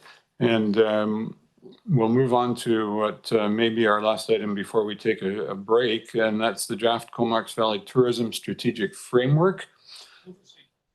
Moved by Grant, seconded by someone. Great, second. I'm opposed. We need a seconder for, seconded by Director Morin. So we have the report dated July 24th, and we have Tanya Massa from 4VI to present information on the strategic framework and actions. And welcome, Tanya. Good to see you again, and over to you. I might add that your colleague David Roper is here in the gallery and has been very patient waiting for this item. Thanks for being here and for your service in this process. Yes, and thank you so much for having me here today. My name is Tanya Massa, and I am the Tourism Development Specialist for Experience Comox Valley. I've been in this role since 2021, so thank you again for having me. I'd like to first acknowledge that I'm grateful to be here today on the traditional and unceded territory of Comox First Nation. And I'm here to talk about the Comox Valley Tourism Strategy. So this has been a process that began approximately 18 months ago through collaboration and lots of engagement to develop a 10-year tourism strategy draft strategic framework, which I will be going over with everyone today. For reference, the area that the strategy refers to is the Regional Tourism Service Area, which includes the 3 municipalities as well as the electoral areas A, B, and C, but not including Denman and Hornby Island. So as I mentioned, over the past 18 months, we've done an extensive engagement. Early on, we developed a tourism strategy steering committee, which included representation from traditional tourism sectors such as accommodation, transportation, food and beverage, arts and culture, as well as representation from education, business development, environmental NGOs, and accessibility. We launched a virtual community engagement page on engagecomoxvalley.com as a way to collect public feedback, ideas, and idea sharing. We also hosted a number of engagement sessions, including virtual as well as public engagement sessions where we saw participants both from industry as well as local residents, and a great diversity of participants. We hosted local government staff sessions and elected officials forum, and focus group conversations, as well as one-on-one interviews and engagement with the CAOs from Courtenay, Comox, Cumberland, and Comox First Nation. We wanted this plan to be informed by a diversity of voices. So in total engaged approximately 200 individuals throughout the process. We wanted to create a vision for the Comox Valley and the tourism here locally that was both aspirational and inspirational, as well as representative of Comox Valley and its communities. So the draft vision is that the Comox Valley is a sustainable island destination that enriches the lives of residents now and for future generations. Environmental stewardship, culture, regional collaboration, and reconciliation with Indigenous peoples create a resilient and thriving tourism network that is home to exceptional year-round experiences and tell the stories of the Comox Valley. Throughout the engagement process, we heard again and again the general sentiment that locals, industry, and communities wanted to ensure sustainable tourism growth and exceptional visitor experiences while safeguarding and protecting the well-being of local communities and our Comox Valley residents. General idea being that a great place to live is a great place to visit, and vice versa should apply. Throughout the process, a number of values were also identified, such as collaboration, reconciliation, harmony, resilience, and openness. And these values we've identified to utilize as guiding principles that will be ingrained throughout this entire tourism strategy and its framework. After analysis of the engagement and consultation, as well as looking at regional opportunities and challenges, 5 key themes emerged early on as a way to bucket out related goals and objectives. And those themes are work together, strengthen stewardship of place, empower a resilient and inclusive tourism economy, support connected communities and tourism infrastructure, and enhance year-round experiences for everyone.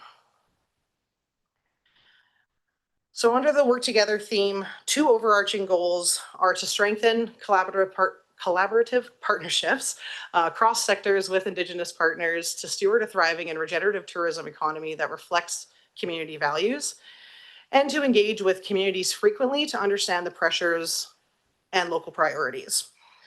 So the actions that have been developed to speak to these objectives include things like collaborating more within the Comox Valley, as well as our surrounding communities, such as Campbell River, Parks Qualicum Beach, to develop monitoring mechanisms, checkpoints, and communications for this plan, and support Comox First Nation and build and enhance more partnerships.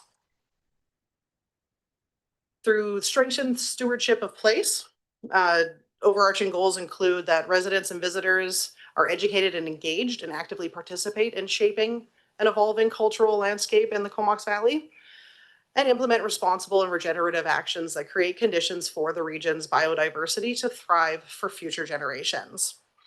The actions that speak to these objectives include things like volunteerism opportunities on local regenerative projects, education and storytelling content creation, utilizing stewardship tools and platforms to monitor our progress and growth, and supporting local businesses along their sustainable journeys and implementing sustainable development goals.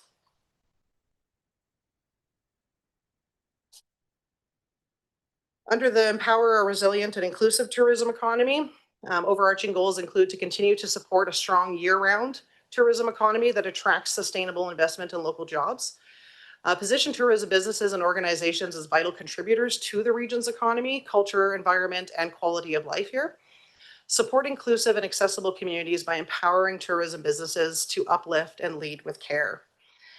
Some of the actions that speak to these objectives include things like assessing and enhancing overall resident sentiment towards tourism, raising awareness of tourism careers, especially among youth in our community, training and resources for entrepreneurs and small businesses, conducting accessibility audits, creating guides and programs for accessibility. Under the Support Connected Communities and Tourism Infrastructure, overarching goals include to support a sustainable and seamless transportation network that connects communities to each other and to the world, invest in tourism infrastructure that reflects community priorities, contributes to decarbonization, and provides immersive experiences for both residents and visitors. So actions that speak to these objectives include things like advocacy and education for low carbon transportation, conducting accommodation needs assessment, confirming priorities for the use, improvement, and enhancement of shared infrastructure facilities, working with local governments on things like marina revitalizations, public washrooms, stuff like that. And last but not least, the theme, enhancing year-round experiences for everyone. Goals include to continue to support the growth of vibrant, sustainable communities that are great places to live and visit, provide exceptional and unique year-round experiences for both residents and visitors. Actions that speak towards these objectives include diversity, equity, inclusion, accessibility strategy for Experience Comox Valley, utilizing visitor research and monitoring visitor satisfaction, creation of ambassador programs, expanding and or enhancing the Events and Experiences Fund grant program, looking at community-focused activities in all of our communities, including both rural and urban. So the next steps along this process, we hope to post the draft framework upon approval from everyone tonight on engagecomoxvalley.com, and then communicate to the public, encouraging everyone to review the draft framework and complete a feedback survey. We'll utilize a press release, social media, newsletters, and emails to direct people to visit our Engage Comox Valley page to view these, but it'll also be available in person at the visitor center. We will then be presenting to the municipal councils and hosting community open houses, both in person and virtually. We're hoping to collect this public feedback over the next 5 weeks, and then upon reviewing that feedback, bring the Tourism Strategy Steering Committee together again later this fall for a final review and endorsement of a final draft before we present it here again later this fall. Questions? Thanks very much, Tanya. And we'll see if anybody has any questions. I was wondering what's in that gigantic mug that you have on the podium there. Just water. I like to have a lot of ice, and I have my Experience Comox Valley sticker. Great. All right, we have Director Grieve. Thanks very much, and thanks for the presentation. Well, it's quite a good report. It talks about exploring, advocating, supporting, enhancing partnerships, leverage, develop, consult, and collaborate. But when you actually look at some of the points, I get a kick out of 4.1, which is expand Wi-Fi. 4.2 is to champion and facilitate cellular communication infrastructure in rural areas. Well, I invite you to come to one of our meetings when we have a discussion about concurrence with ISED about a cellular tower being placed. It's pretty educational. Also, 3.5, accessible to public washrooms. Now, these are more tangible, realistic goals. Recycling, and now this is a newsflash, a new Sandy dump for the Comox Valley. Thank you. Thank you. We get lots of questions about sandy dumps. And I think Director Grieve might have wanted to ask you if you could help with any of those. Are you doing advocacy with local government, or is it basically the presentation of these plans that puts these points across? So that's one of the actions of this strategic framework, is to work with local governments for the placement and to advocate for more public washrooms, sandy dump. Yeah, that would be one of the actions. Well, anything you can do to help in that regard will be much appreciated. Director Arbor. Yeah, thanks. Overall, some good work. It's nice to see. I haven't been part of this effort at all, so it's really nice to see the report and the thinking behind it. But I would highlight that some principles sometimes clash. For example, sandy dump and decarbonization, right? So sandy dumps and RVs are the most intensive carbon ways of traveling. And as a society, for me, that we don't have a sandy dump, hey, I'm actually in public right now saying that, and some people won't like it, but that's the reality. That's one of those clashes, right? Where one of the principles for our tourism is decarbonization. On the other hand, we're trying to facilitate more RVs coming to the valley. So thanks. All right. So you haven't generated a lot of discussion, a minor amount of controversy, but I think we'll be happy to leave it there. And we are on receipts. No one opposed to receipt. That is carried. And we do have a recommendation. And this is, oh, I'm sorry, Director Grieve. On the recommendation, we'll get somebody to move it first. And I will note that this is areas A, B, C, Courtney, and Cumberland. So would somebody like to move the recommendation? All right, well, we'll let Director Grieve speak to the recommendation. Just a small amendment. I think it's important to note that the electoral areas are a close second to contributions to the service, to the city of Courtenay. And I would like to say if we could add consultations when they say about presentations to the councils of Courtenay, Comox, and Cumberland, that we also include the Electoral Area Services Committee. Thank you. All right, so it's been moved with an addition that the presentation or the report also be shared with the Electoral Area Services Committee. Is there a seconder? Seconded by Director Grant. And is there any discussion on the motion? Is there anyone opposed? That is carried. Thank you very much. Thanks very much, Tanya. Much appreciate, and gosh, 4 years already. Back to the days when this was a very controversial issue, tourism and what we were going to do with the Economic Development Society. So we've seen some water under the bridge since then. Thanks for being here tonight. Thank you very much. Yeah. All right, so we're going to move along, and the next item on our agenda is the Municipal Regional District Tax Application Process. Regrettably, Callum Matthews, who was going to present in regards to this, is not available tonight due to medical issue, I believe. And so it's suggested that we defer this item to our next meeting, August 12th. So moved by Grant, seconded by Grieve, that this agenda item be deferred. August 12th, is that what yes. And there's no debate on this other than time and place. So is there anyone opposed to that? That motion is carried. And we are about 5:45, so I think we'll carry on till 6 o'clock if that's all right with people, and take a break then.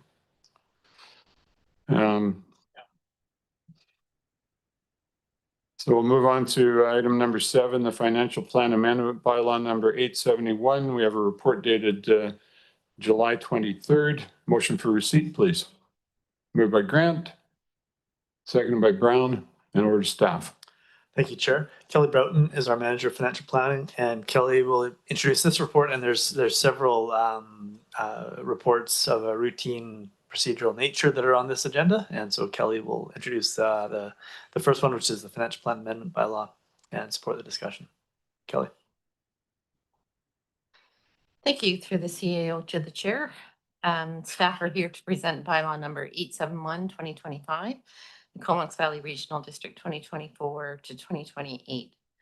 Financial Plan and Capital Expenditure Program bylaw number 819, amendment number 1. That's a long title. Annually, the board must adopt a financial plan and capital expenditure bylaw by March 31st of each year. This bylaw gives the CBRD the authority to expend the funds for operational and capital activities. As funds cannot be spent that are not included within the plan, a request to amend the budget is required to allow for its changing cost considerations or to take advantage of new opportunities such as grant funding. During the 2024 fiscal year, there were 22 operating and 12 capital amendments for a total of 34 budget amendments approved by the board. Appendix A is attached to the staff report and provides the details, the board motion, and the corresponding funding and expenditure sources. The 2024 operating budget net increase was $1,205,342. The 2024 capital program net increase was $5,264,286. Sorry, for 2024, and the 2025 plan was increased by $7,684,898. Thank you, and staff are happy to answer any questions you may have. All right, questions or comments? Thank you, Kelly. Thank you for that. Questions or comments from directors? I see none. Is anyone opposed to receipt? That is carried, and we have a recommendation that moved by Grant, seconded by Grieve. It's there on the board. Any discussion? Is there anyone opposed? Seeing none, that motion is carried. And we'll move on to item number 8, short-term financing liabilities under agreement. July 23rd report for receipt, moved by Grant, seconded by Minions. And over to Kelly again. Thank you. Through the CAO to the chair. Within the 2025 financial plan, interim financing with a 5-year paydown has been utilized for capital projects. Under the Local Government Act, interim financing is permitted and accessed through the Municipal Finance Authority's liability under agreement program.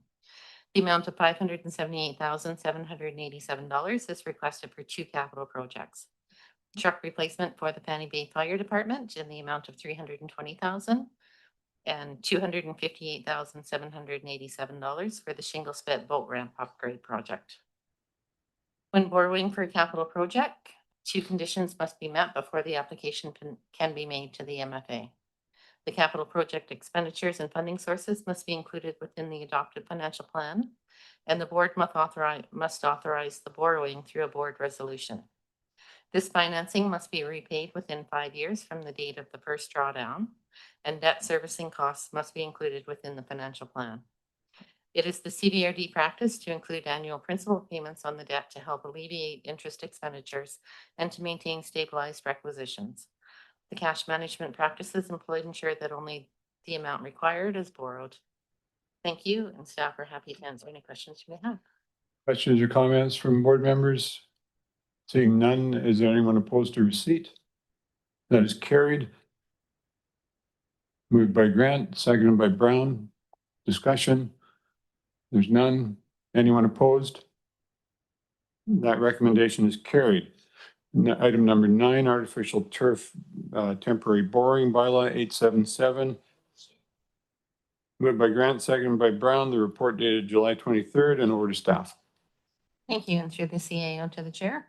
Staff are requesting approval for a temporary borrowing bylaw for the new artificial turf capital project for a maximum amount of $3 million. In February 2025, the long-term loan authorization bylaw number 848 was adopted to authorize borrowings of $3 million for a term of 10 years for the new turf field project. Occasionally, the use of temporary borrowing is utilized before entering a long-term debenture. The use of temporary borrowing provides an excellent cash management tool and ensures that excess funds are not borrowed as the long-term debenture is entered into upon project completion. Use of temporary borrowing also allows for the paydown of the debt if the opportunity presents itself before conversion. The temporary borrowing loan is accessed through the Municipal Finance Authority and must be fully paid off at the end of the 5 years. Usually this is completed at the time of conversion from short-term into long-term. Thank you, and I'm happy to answer any questions. I don't see any discussion. Is there anyone opposed to receipt? That's carried. We'll take a motion on the recommendation. Moved by Grant, seconded by Minions. No discussion. Anyone opposed? That is carried. Item number 10. And we have a report dated July 23rd. A motion for receipt, please, on the Union Bay Fire Protection Service. Moved by Grant, seconded by Grieve, and back to Kelly. Thank you. Through the CEO to the chair. Staff are requesting approval for a temporary borrowing bylaw for the new Union Bay Fire Hall capital project for a maximum amount of $2,755,000. In February 2025, a long-term loan authorization bylaw number 844 was adopted to authorize a borrowing of $2.755 million. For a term of 25 years for the construction, equipment, and equipping of a new fire hall in Union Bay, located within the Union Bay Fire Protection District. Occasionally, the use of temporary borrowing is utilized before entering into a long-term debenture. The use of temporary borrowing provides an excellent cash management tool and ensures that excess funds are not borrowed as the long-term debenture is entered into upon project completion. Use of temporary borrowing also allows for the pay down of the debt if the opportunity presents itself before conversion. Thank you, and I'm happy to answer any questions. All right, I don't see any questions on receipt. Anyone opposed to receipt? That's carried. Moved by Grant, seconded by Grieve. The recommendation, no discussion. Anyone opposed? That also is carried. And we have the number 11, the 2026 permissive tax exemption, Union Bay Historical Society. Moved by Grant, seconded by Moran, or was that Brown? That was Moran. Over to staff. Thank you. Through the CAO to the chair. Union Bay Historical Society is applying for a 2026 permissive tax exemption under the Local Government Act, Section 392, Section 1, Part C, which applies to the exemptions of an eligible heritage property. This property is assessed under Class 6, Business and Other by BC Assessment Authority. The Union Bay Historical Society is requesting an exemption of 100% for the land, post office building, and the jailhouse located on the property. The society funds, maintains, and operates the buildings within the Heritage Covenant registered, provides community benefit and use through tours, affordable rental rates for meeting rooms and rental spaces, and through the preservation of cultural and historical resources. The society does qualify under the legislation for a permissive tax exemption. And if the exemption is granted, it will result in an approximate reduction to rural taxes of $7,474 in the 2026 taxation year.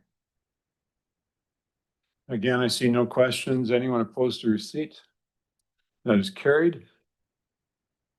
Moved by Grant, seconded by Brown. The recommendation that's on the screen. Anyone opposed?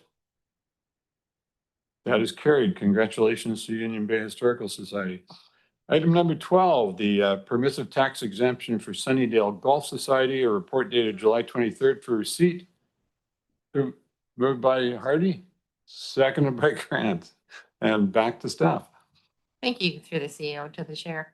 Sunnydale Golf Society is applying for a 2026 permissive tax exemption under the Local Government Act, Section 391, Part 4A, which applies to exemptions for property held by an athletic or service organizations and used principally for public athletic or recreational services. This property is assessed under classes 1 residential, 6 business other, and class 8 recreation nonprofit by the BC Assessment Authority. Sunnydale Golf Society is requesting an exemption for 100% for the class 1s and class 8 portions of the property. The society provides recreational golf and food services to the public at reduced and affordable rates. The exemptions for class 1 and 6 allows for sustainable service delivery to the public and provides the ongoing benefits of community recreational activities. The society leases the land and building through the CVRD with a 30-year lease, which expires at the end of 2032. The lease rate is at 3% of their total gross revenue. The society does qualify under the legislation for a permissive tax exemption, and if the exemption is granted, it will result in an approximate reduction to rural taxes of $22,402 in the 2026 taxation year. Thank you. And thanks, Kelly. I don't see any questions. Anyone opposed to receipt? That's carried. Moved by Hardy, the recommendation, seconded by Grieve. No discussion. Anyone opposed? That is carried. Would people like to break for 10 minutes? There is food available, and perhaps we can, is 10 minutes long enough? Thanks very much. We shall recess for 10 minutes. And thanks very much, Kelly. That was a lot of work on your part.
Director Cole Hamel can hear me if I talk. Will, are you still there? I am indeed. Yeah, it's a little longer than 10 minutes, but everybody seems to be having a lovely time here, so we're not rushing it. I hope that's okay with you. No worries at all. Yep. Okay, thanks. We should Yeah. be ready to go in a few minutes here. Perfect.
Okay, shall we do a 1-minute warning and give people an opportunity to finish up, clear their throats, and we'll start in about a minute.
All right, I think we'll call the meeting back to order, and thanks everyone for your indulgence. Thanks to the staff who arranged the meal for us, and to Lush Valley, who I believe provided it, another nutritious meal with local procurement. So we're resuming our agenda with item number 13, Director's Remuneration Review. Moved by Grant, seconded by Minions. The report dated July 24th, and we'll turn this over to staff. Thank you, Chair. Ellen Jackson, our Senior Manager of Human Resources, will be introducing this report, and I will support the discussion. Ellen. Thank you. Good evening through the CEO to the Chair. The CVRD Remuneration and Expense Bylaw 236 provides definitions, compensation philosophy, and remuneration structure for the CVRD directors. The bylaw provides for an independent review of such provisions in the year prior to a local government election, which is scheduled for October 2026. This ensures that current elected officials are making decisions on future elected official compensation rather than their own. The last survey was conducted in 2021. The staff report is presented for your review and consideration of the recommendation that staff undertake an independent review aligned to the methodology outlined in Appendix A of the report. We would look to have this work commence in September and aim for end of November, beginning of December, to report back to the board with the findings and further recommendations. Thanks very much, Ellen. Over to Director Arbor. Thanks, Chair. I'd like to anchor my comment in the last paragraph of the staff report, where it says the board may consider providing alternative directions, such as implementing a more straightforward remuneration increase on a regular basis. That's something that I remember was done actually when Bruce Jolliffe was chair. And that, when I was a member of the public, I actually appreciated that. They gave themselves 2% across the board for the, to the next board, which I ended up on. So in the spirit of where we're at in municipal government these days and the strong wage inflation, I'd like to anchor that and save staff time with a review and propose to the board that we just do 2.5% for the 4 years for all the positions, the municipal and the electoral areas and the chair and vice chair position, 2.5% over 4 years. And I think that sets the tone as well for where I believe local government should be at. Thanks. All right. I don't see anybody jumping up and down to add to that, but it looks like Director McCollum might have something to say. Yeah, sure. Yeah, just to confirm, do you mean 2.5, 2.5, 2.5, 2.5? Yeah. That seems pretty reasonable to me. I think it's probably useful to hear a bit of input from the board, but I don't see a downside of getting a little more deeper into a remuneration review. But I agree that kind of having a set increase that's predictable and in line with what public expectations are. One of the big problems that we see is not dealing with increases on a regular basis. And I think having them predictable and laid out in small incremental amounts makes a lot of sense. I mean, I think part of the reason why we're seeing discussion around the jump up of transit fares is I don't remember looking at them since I've been on this board, which I think is about 5 years now. So yeah, I don't disagree with what you're suggesting. Thanks. Thanks for that. And Director Brown?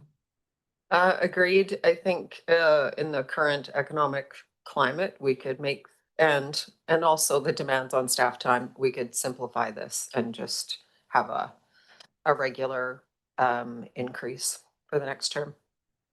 Thank you. Director Morin?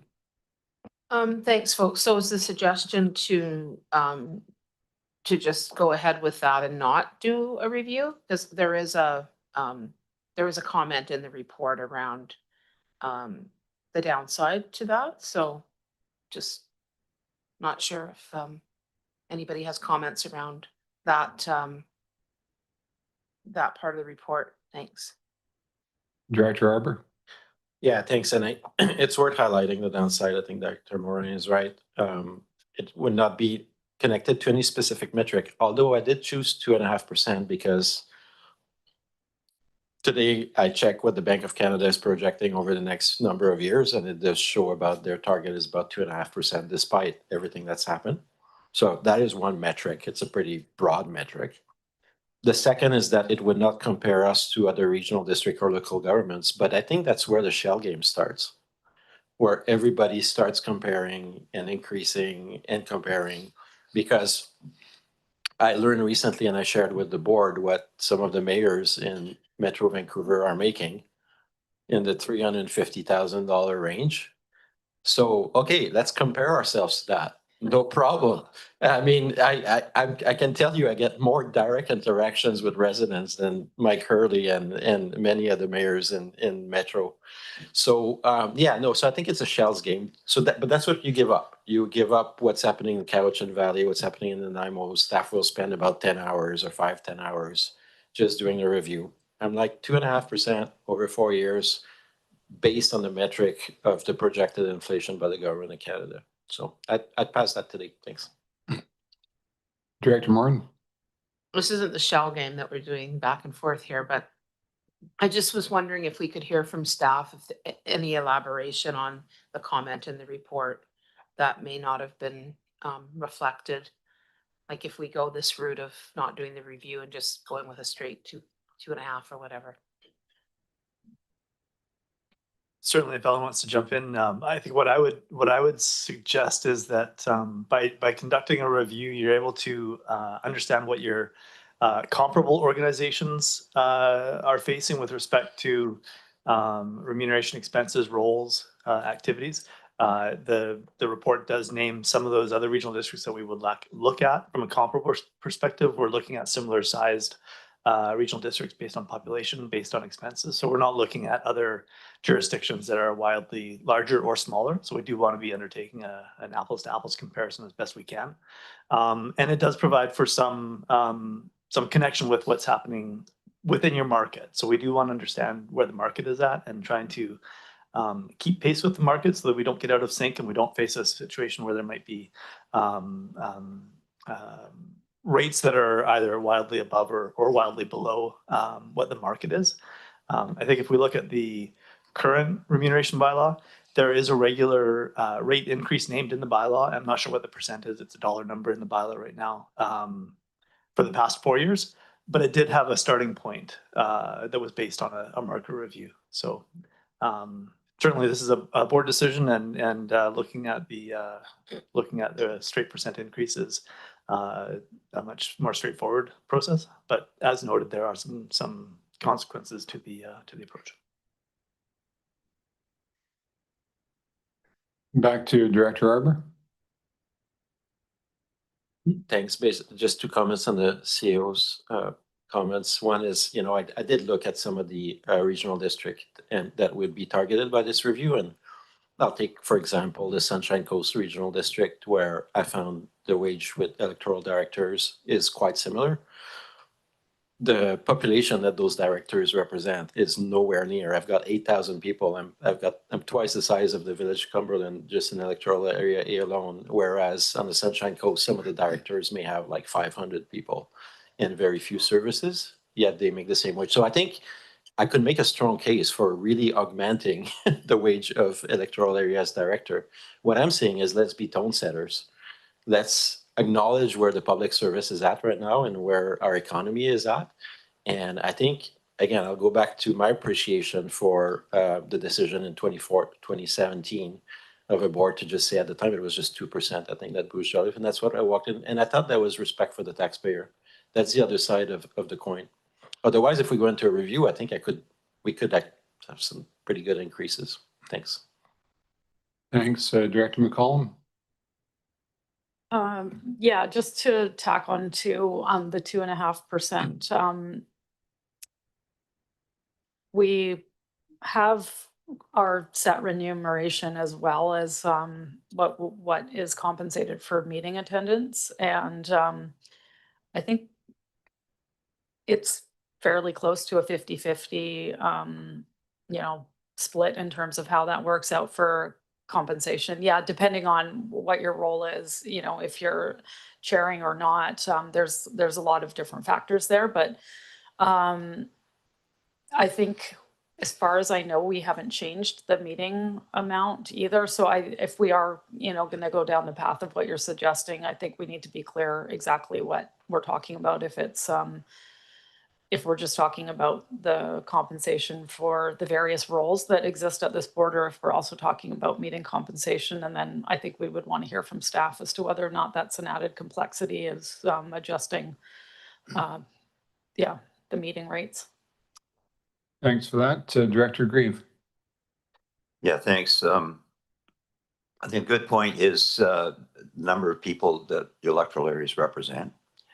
Oh, I'm representing over 9,200 people. You know, if it was a municipality, we'd have a full-fledged council staff and a mayor. So, I mean, I think the public's getting a pretty good deal, at least in electoral areas, for governance. Yeah, I think that's another good point that Mel brought out, that, you know, we haven't really increased the amount we get for remuneration of meetings. And even musicians are making slightly more money than they did 30 years ago, but not much. So we're obviously not in it for the money. We're not in it for the praise and accolades we get at the grocery store. You know, we're doing it because we really feel like you know, we're giving back to our community. We love our community, etc. But in the same token, you know, some of the directors wouldn't have to take a second job if they actually made enough to make ends meet doing what we're doing here. And I can tell you with all assuredness that it's immensely much more work than it was in 2008 when I first started. It's tripled, quadrupled the amount of work. You know, so it's just to say we're keeping pace with inflation doesn't really do justice. So I think I'd be interested in getting the numbers myself. Thanks for that. Director Grant. Yeah, thanks. I'm just wondering, I know when I first started many moons ago, I think the earth was still cooling, but this is how we did it, right? We would just kind of look at it every few years and come up with a number. Unfortunately, what happened then was we got way behind, like way behind. So then when it came time to catch up, of course, the public caught on to, we were giving ourselves this big raise, and it caused a lot of problems. So that's why we went to this model in the first place. Now, I don't have any problem with this. I'd actually be really happy with this. But my question is, how do we make sure that we're not falling way behind with this, so that we get into that whole situation again if we do it this way?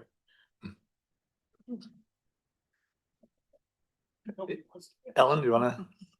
I think the only way you're gonna know that is if you go out to market and understand what your comparators are paying. So I think the only way you're gonna understand if you're falling behind is to understand what others are paying relative to the organization. You need something, you need a benchmark to measure against. So that's the only way.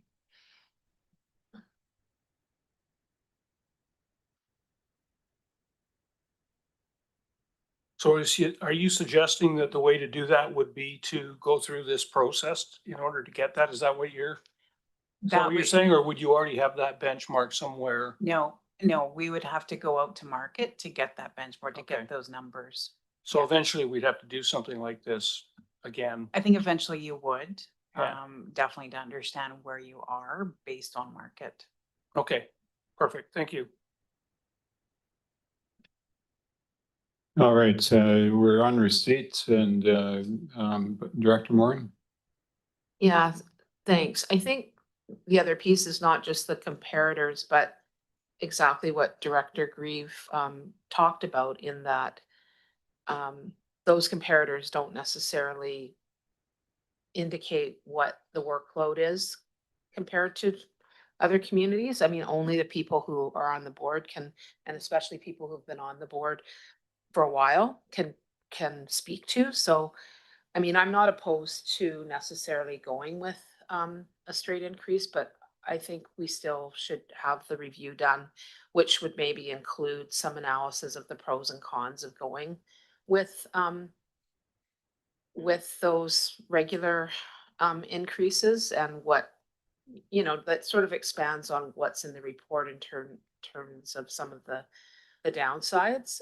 So including that as an option for sure, but I think it would be helpful to have a little bit more information so we don't run into what Director Grant's talking about. And, some communities grow much faster than others. Some communities have, more in the workload than others. And I'm not saying we're one of them, but I think it would be good to take a look at that. Thanks. All right, good discussion. Let's dispense with receipt. Anyone opposed to receipt? That's carried.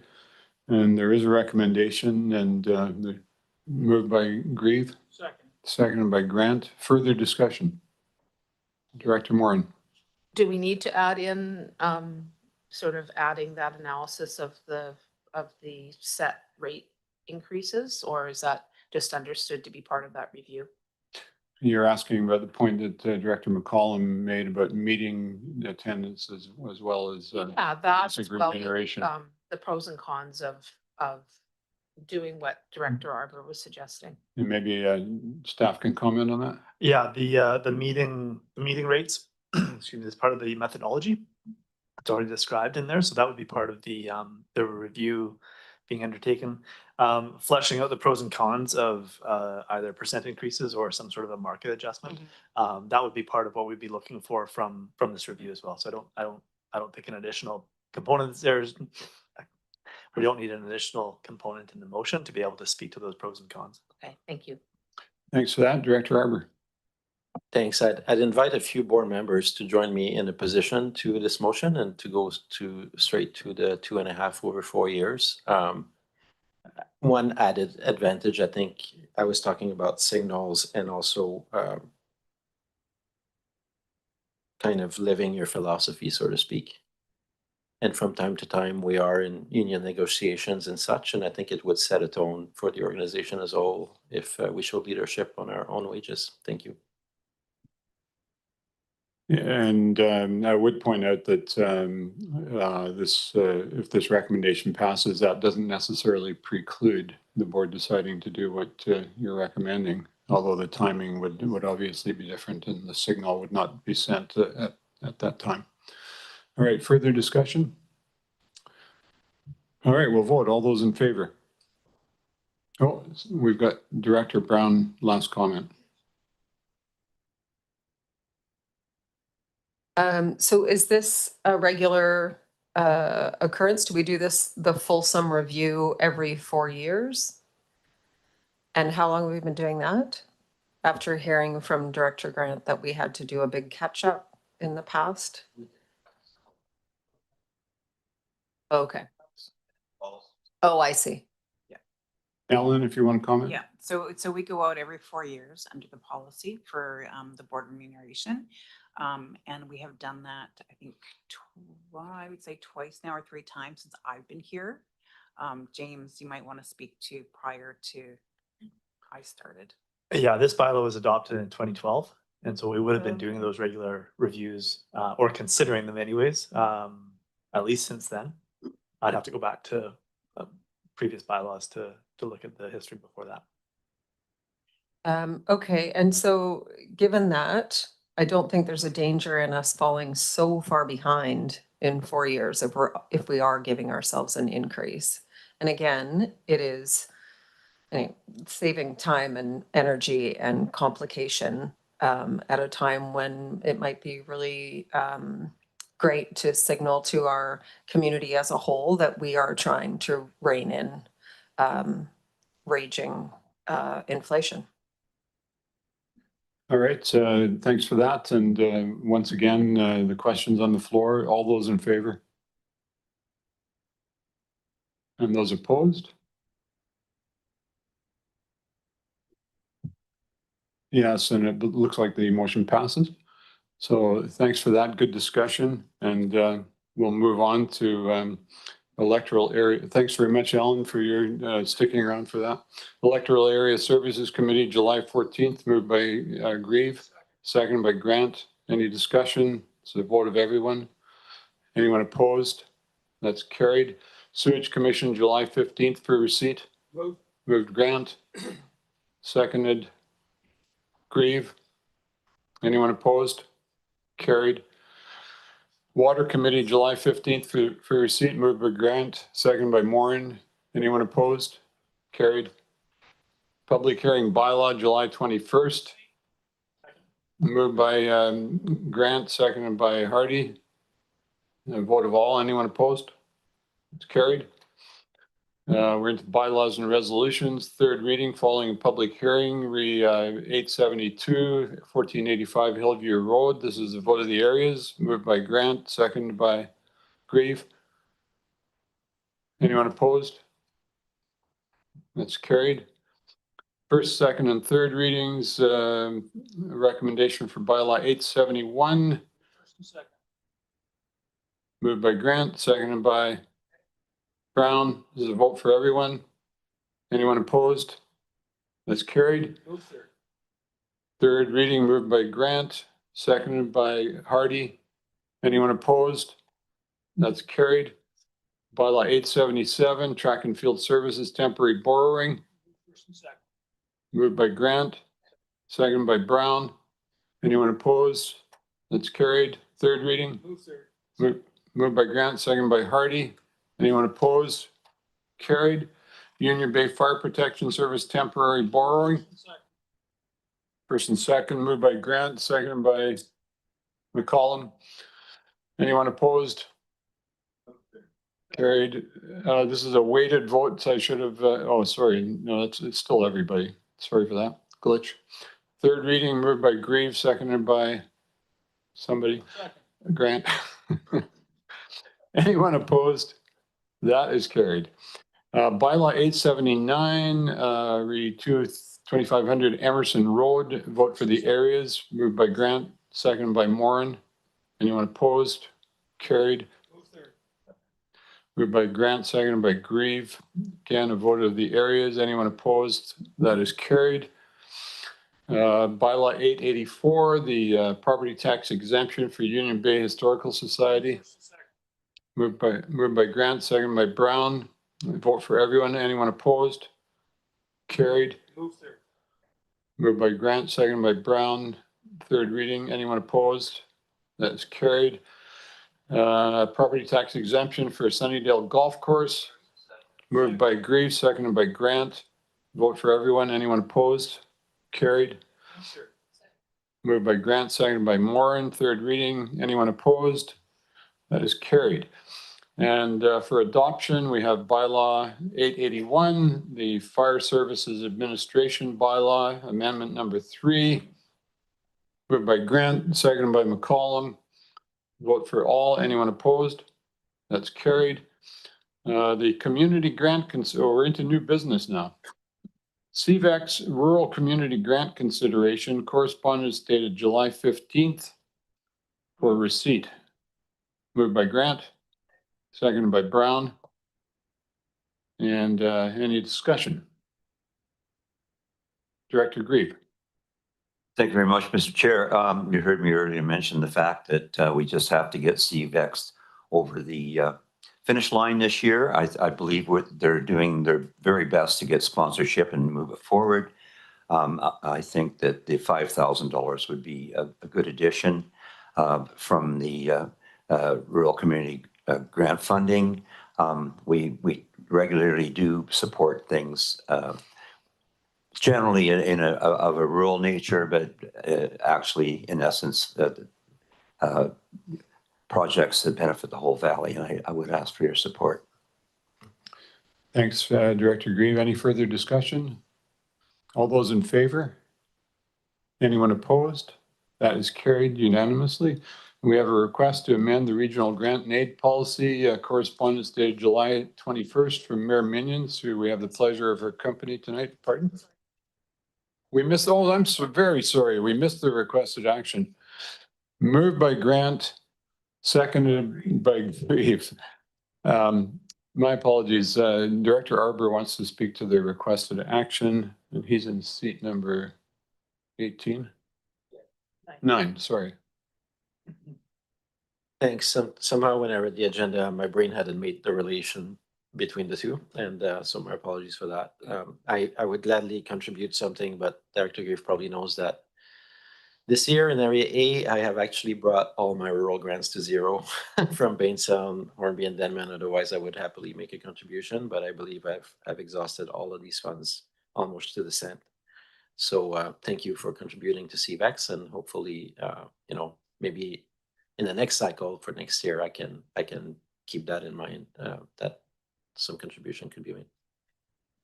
Thanks. I'm sure those comments are appreciated, and forgiving my previous jumping ahead, we'll vote on the requested action. All those in favor? Anyone opposed? Carried unanimously. All right, now we move on to the correspondence dated July 21st, moved by Grant, seconded by Minions, and Director Minions would like to speak. Thanks, Chair. Since I'm here in person, I thought I would just speak to this briefly. At our most recent Comox Council meeting, we had a discussion about the regional grant and aid policy, which we support as one of our services. And we just wanted to, for consideration, send through that. The one concern would be that there was no kind of cap on the $30,000 that would be going over to the foundation. And with a lot of concern from residents right now on our kind of 8 to 9% tax increases, we would like for the board to consider $1,000 per annum, which works out to about 3.33% max cap for that policy. So in the letter, it speaks to the $1,000 per year, and it just speaks to the wording in the policy that would address that cap. If there was going to be a larger increase to that service, we would ask that then a new service is looked at based on the intent of that service. So we hope to continue to be a regional partner in that service, but we have concern based on our own Comox policies. If we don't have a grant and aid policy, we support 5 very Comox specific organizations, and we're hoping that the regional program kind of aligns with Comox's philosophy on that. So it's still in good faith that that's a great program. We just would like to see that funding cap. Thank you. Thanks for that. And we are in receipt of the correspondence, and we would require a motion to take any action or not beyond the receipt. Director Arbor? Yeah, thanks. I guess and thanks to Mayor Minions for bringing that forward on behalf of council. I'm actually of the mind, if there was going to be a motion, it would be to do a review. A bit like we did with the other item, and a review of which services do we have capping. And maybe questions to staff is, I'm not aware of any service at the regional district that has a cap. So I'm just wondering if we need a report on that, or if staff could inform us on that matter now. If the question is related to which services have a cap, the majority have a maximum requisition defined in the bylaw. And so that does, in effect, become a cap to any kind of requisition that we'd be collecting for those services. If that's the question you're asking, Director Arbor. It is in a way, but what they're asking is for a cap of an increasing of no more than a $1,000 per calendar year on current requisition of 30,000. So that would be a 3% cap. Like, I'm not aware of any service that has a cap like that. We have a max requisition, which every 5 years can actually increase by a further 20% without going to public assent. So I'm just wondering, how does a request like that lives in our current policy framework? I guess it's important to note here that the regional grant and aid program is actually a component of the administration general government service. So it's not a standalone service on its own. And the board has adopted a policy with respect to that regional grant and aid program, including directing the funding to community foundation for disbursement. Right now, that policy doesn't have any kind of a cap named in it. What the town of Comox is requesting is that there be some sort of a limit to any kind of increases that the board might consider. So I suppose it is different than our normal services in that way.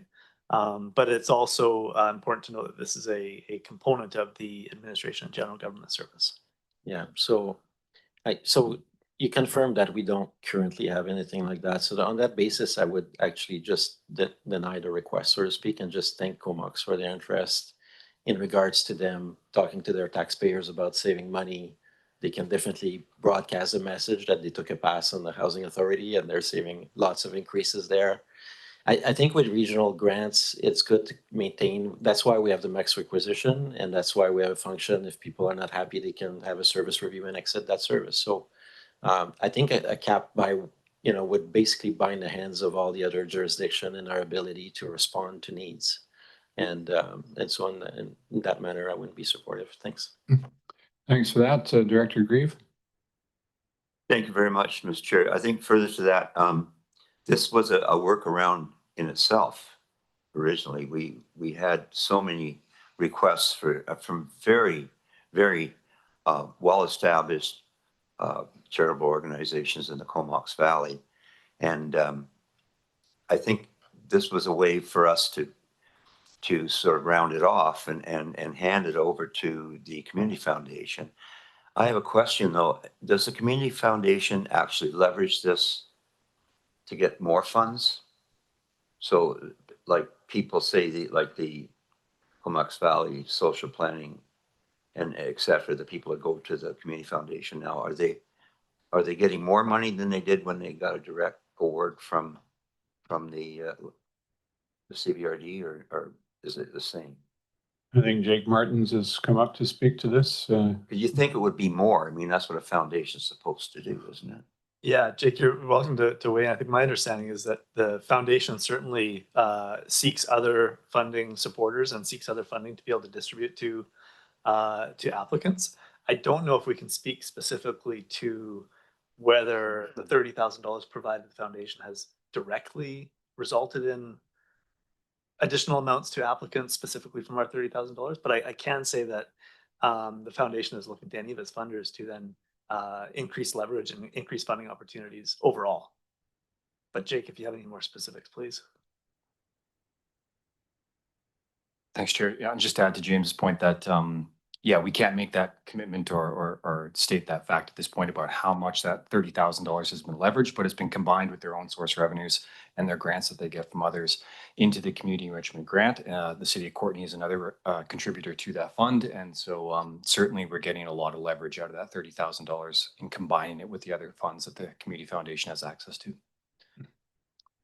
Thanks for that. And Director Grant.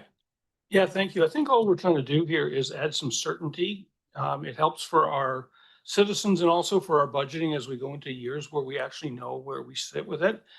Being one of the communities that's of a smaller nature with fewer votes, I mean, we could just get told it's going to be 90,000 and we have no choice. And so we're just trying to add certainty to that so that we know what we can do with our budgeting in the following years. So I think it's a pretty simple request, actually. Thank you. And Director Arbor. Yeah, thanks. That's kind of on deaf ears coming from the area as being the smallest player. And in terms of contribution, Comox probably puts in, we're debating about $4,000 probably on behalf of the town of Comox right now, probably 12% of the pot. And then to constrain that into a policy that's never existed at a regional district, I don't know how that came about at the town of Comox, but if we're going to do that, I could think of many other issues that we could take up where maybe Comox gets a fair shake and the rest of us don't. So anyways, my thoughts. All right, we are on receipts, and so we'll dispense with that. Anyone opposed to receipts? That's carried, and we'll see whether there's anything forthcoming. I would move the recommended motion, I guess. Is that a motion or what? No, there's no motion. The agenda says the board may provide direction concerning this request. Okay, so I would move the policy statement and replace the original clause with the total grant funding available each year shall be set at no more than 30,000 in 2025, increasing by no more than 1,000 per calendar year. All right, we'll just give a moment to allow Lisa to capture that. Do you need it repeated?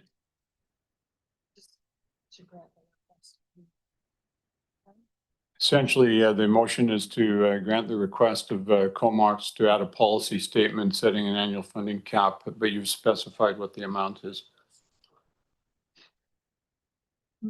Director Grieve. Just a thought, a nod to fairness here. As I say, most of the recipients of this grant do great work in the community.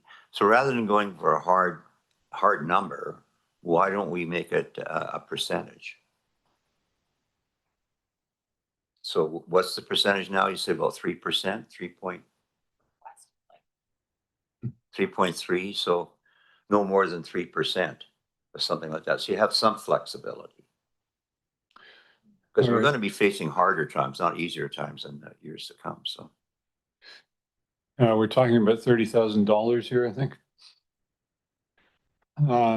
Does the wording that staff have up reflect the intent of the mover and seconder?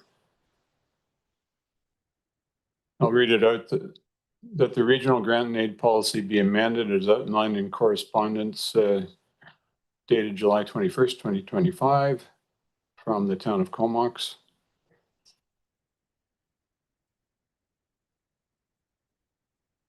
Does that reflect the intent of Director Grant? You wanted the percentages in there, or you wanted the numbers? Oh, it's detailed in the correspondence. All right. Fair enough. All right, over to Director Morin. Thank you. So who traditionally gets these grants? Can you give me just a couple examples? Because I guess like the language is regional grant and aid, and I think that it's supposed to capture those that funding that does come outside of something that's specific to a municipality that has kind of that broader community benefit. I understand the rationale, obviously, of having a cap. I'm just not sure if this is the way to figure that out on kind of on the fly with a letter. Like, I'm thinking that maybe staff should have some more input into what that could look like, rather than us sort of number smithing instead of wordsmithing. So yeah, just curious, some examples of who gets that money. Over to Jake. Thank you, Mr. Chair. So the program was put in place to just to be clear, it was put in place to shift from a reactive approach in which the regional district had been receiving requests from groups and putting it more into an open call to the community. Yeah. So those grants varied by year, essentially who came forward and whether the board had agreed to those. One example that certainly comes to mind would be funding to the I believe with respect to the substance use strategy, there had been grants in the past to support that effort, not in the most recent budget year, but in past years. That's the first one that comes to mind. The other note I'll just make, perhaps not in respect of that specific question, but just that should the board amend the policy to include that sort of cap, the board still has the authority to waive its policy and to essentially set the amount that it may wish to through the budget process. So just to make that clear. Thanks for that. And Director Brown. Thanks. I think this is a very limited amount of money that we are offering to organizations that do excellent work in our community for the entire valley. And things, as we know, are getting harder and harder for people. And the nonprofits in our community that request these grants are generally people who are dealing with those problems on the front line. And so I expect that their need could grow. And I think we want to keep our options open for this brand new service that, or sorry, not service, this brand new program that we've just moved, and see how that plays out for a while before we put a hard limit on it. I will not be supporting this. Thank you, Director Hardy. Yeah, thanks. Excuse me for my ignorance. I'm just wondering, over the years, how much of an increase has there been in the grant and aid service? Like, has it always been at $30,000, or was it at 10,000 and increased over the last 2 years to 30,000? Thanks. The 30,000 figure was arrived at by an analysis of the past approximately 5 years, and that grant amount had fluctuated overall. So some years it was more, some years it was less. So it was arrived at with a bit of an average around what had been spent. All right. Oh, sorry. Thanks, Director McCollum. Yeah, I had this comment before Jake shared some context, and he did answer my question, is that we're just amending policy here. So future board could make a different policy. So unless it's really in a bylaw, it really sticks for until someone revisits it. So I would say that if we were to have a request looking at future budget process, and the community foundation came and said, you know, we have all this unmet need, and another board can change the policy and change it to $40,000 based on a request, just as easy as we would put this in tonight. So I think $30,000 right now is fine. Would we then update this policy annually by $1,000? Okay, we could do that. Then we could also change it. So I guess in my mind, I just don't totally understand what this would really do to provide that assurance to Comox around their budgeting process, if it can be changed just as easily through another discussion. So I guess I'm kind of neutral on the request, because I don't think it really has the impact that or the assurance that Comox is seeking here. And I do think that the current amount that we are providing is reasonable. So I'm not sure. Okay, thanks for that. Jake would like to add some comments, and then we'll go to Director Minions. Thank you, Chair. Yeah, just to also note that when the board supported the establishment of this program, it was with the service agreement, which was for over 3 years with the Community Foundation, which kept that amount the same in each of the years. Again, to Director McCollum's point, that the Community Foundation could go back and seek further funding, but there's an agreement in place that the board has supported for the 3-year period with the same amount over those 3 years. Okay, thanks for that. Director Minions. I just want to make a quick point before we vote, at the risk of sounding like a spoiled child that's about to lose the vote on this. I think the purpose of the regional district is really to serve the 3 municipalities and 3 electoral areas very equally. And it is discussed a lot at our council table as far as if we have an outlying opinion, we're just feeling that consensus could be built earlier on to these policies. And so I just want to note, even though we don't necessarily always see exact eye to eye with the regional board, we wish there was more consensus seeking on some of these things. So it's not just the biggest vote was this. There could be more work in finding a solution that works for everybody. So thank you. Thanks for that. Director Hardy. Yeah, thanks. Question for staff with regards to just wondering what the contribution Comox pays into the grant and aid service on an annual basis. Are we talking hundreds of thousands of dollars, or? Well, the total's 30,000. So again, I'd like to know what kind of a contribution the town of Comox is contributing to that seems to be, you know. Be roughly $10,000. I think the approximately 30% of whatever the requisition is would be what the town of Comox would be contributing. So of $30,000, about $10,000. Okay, thanks. I will say that the current policy, well, as Jake noted, the agreement does speak to the $30,000 over 3 years to the foundation. The policy does not have any dollar limits expressed in it. I think that's what the town of Comox is looking for, is to have some dollar limits noted in the policy itself. And that would be something for the board to consider, and the board would take that into financial planning on a year-by-year basis.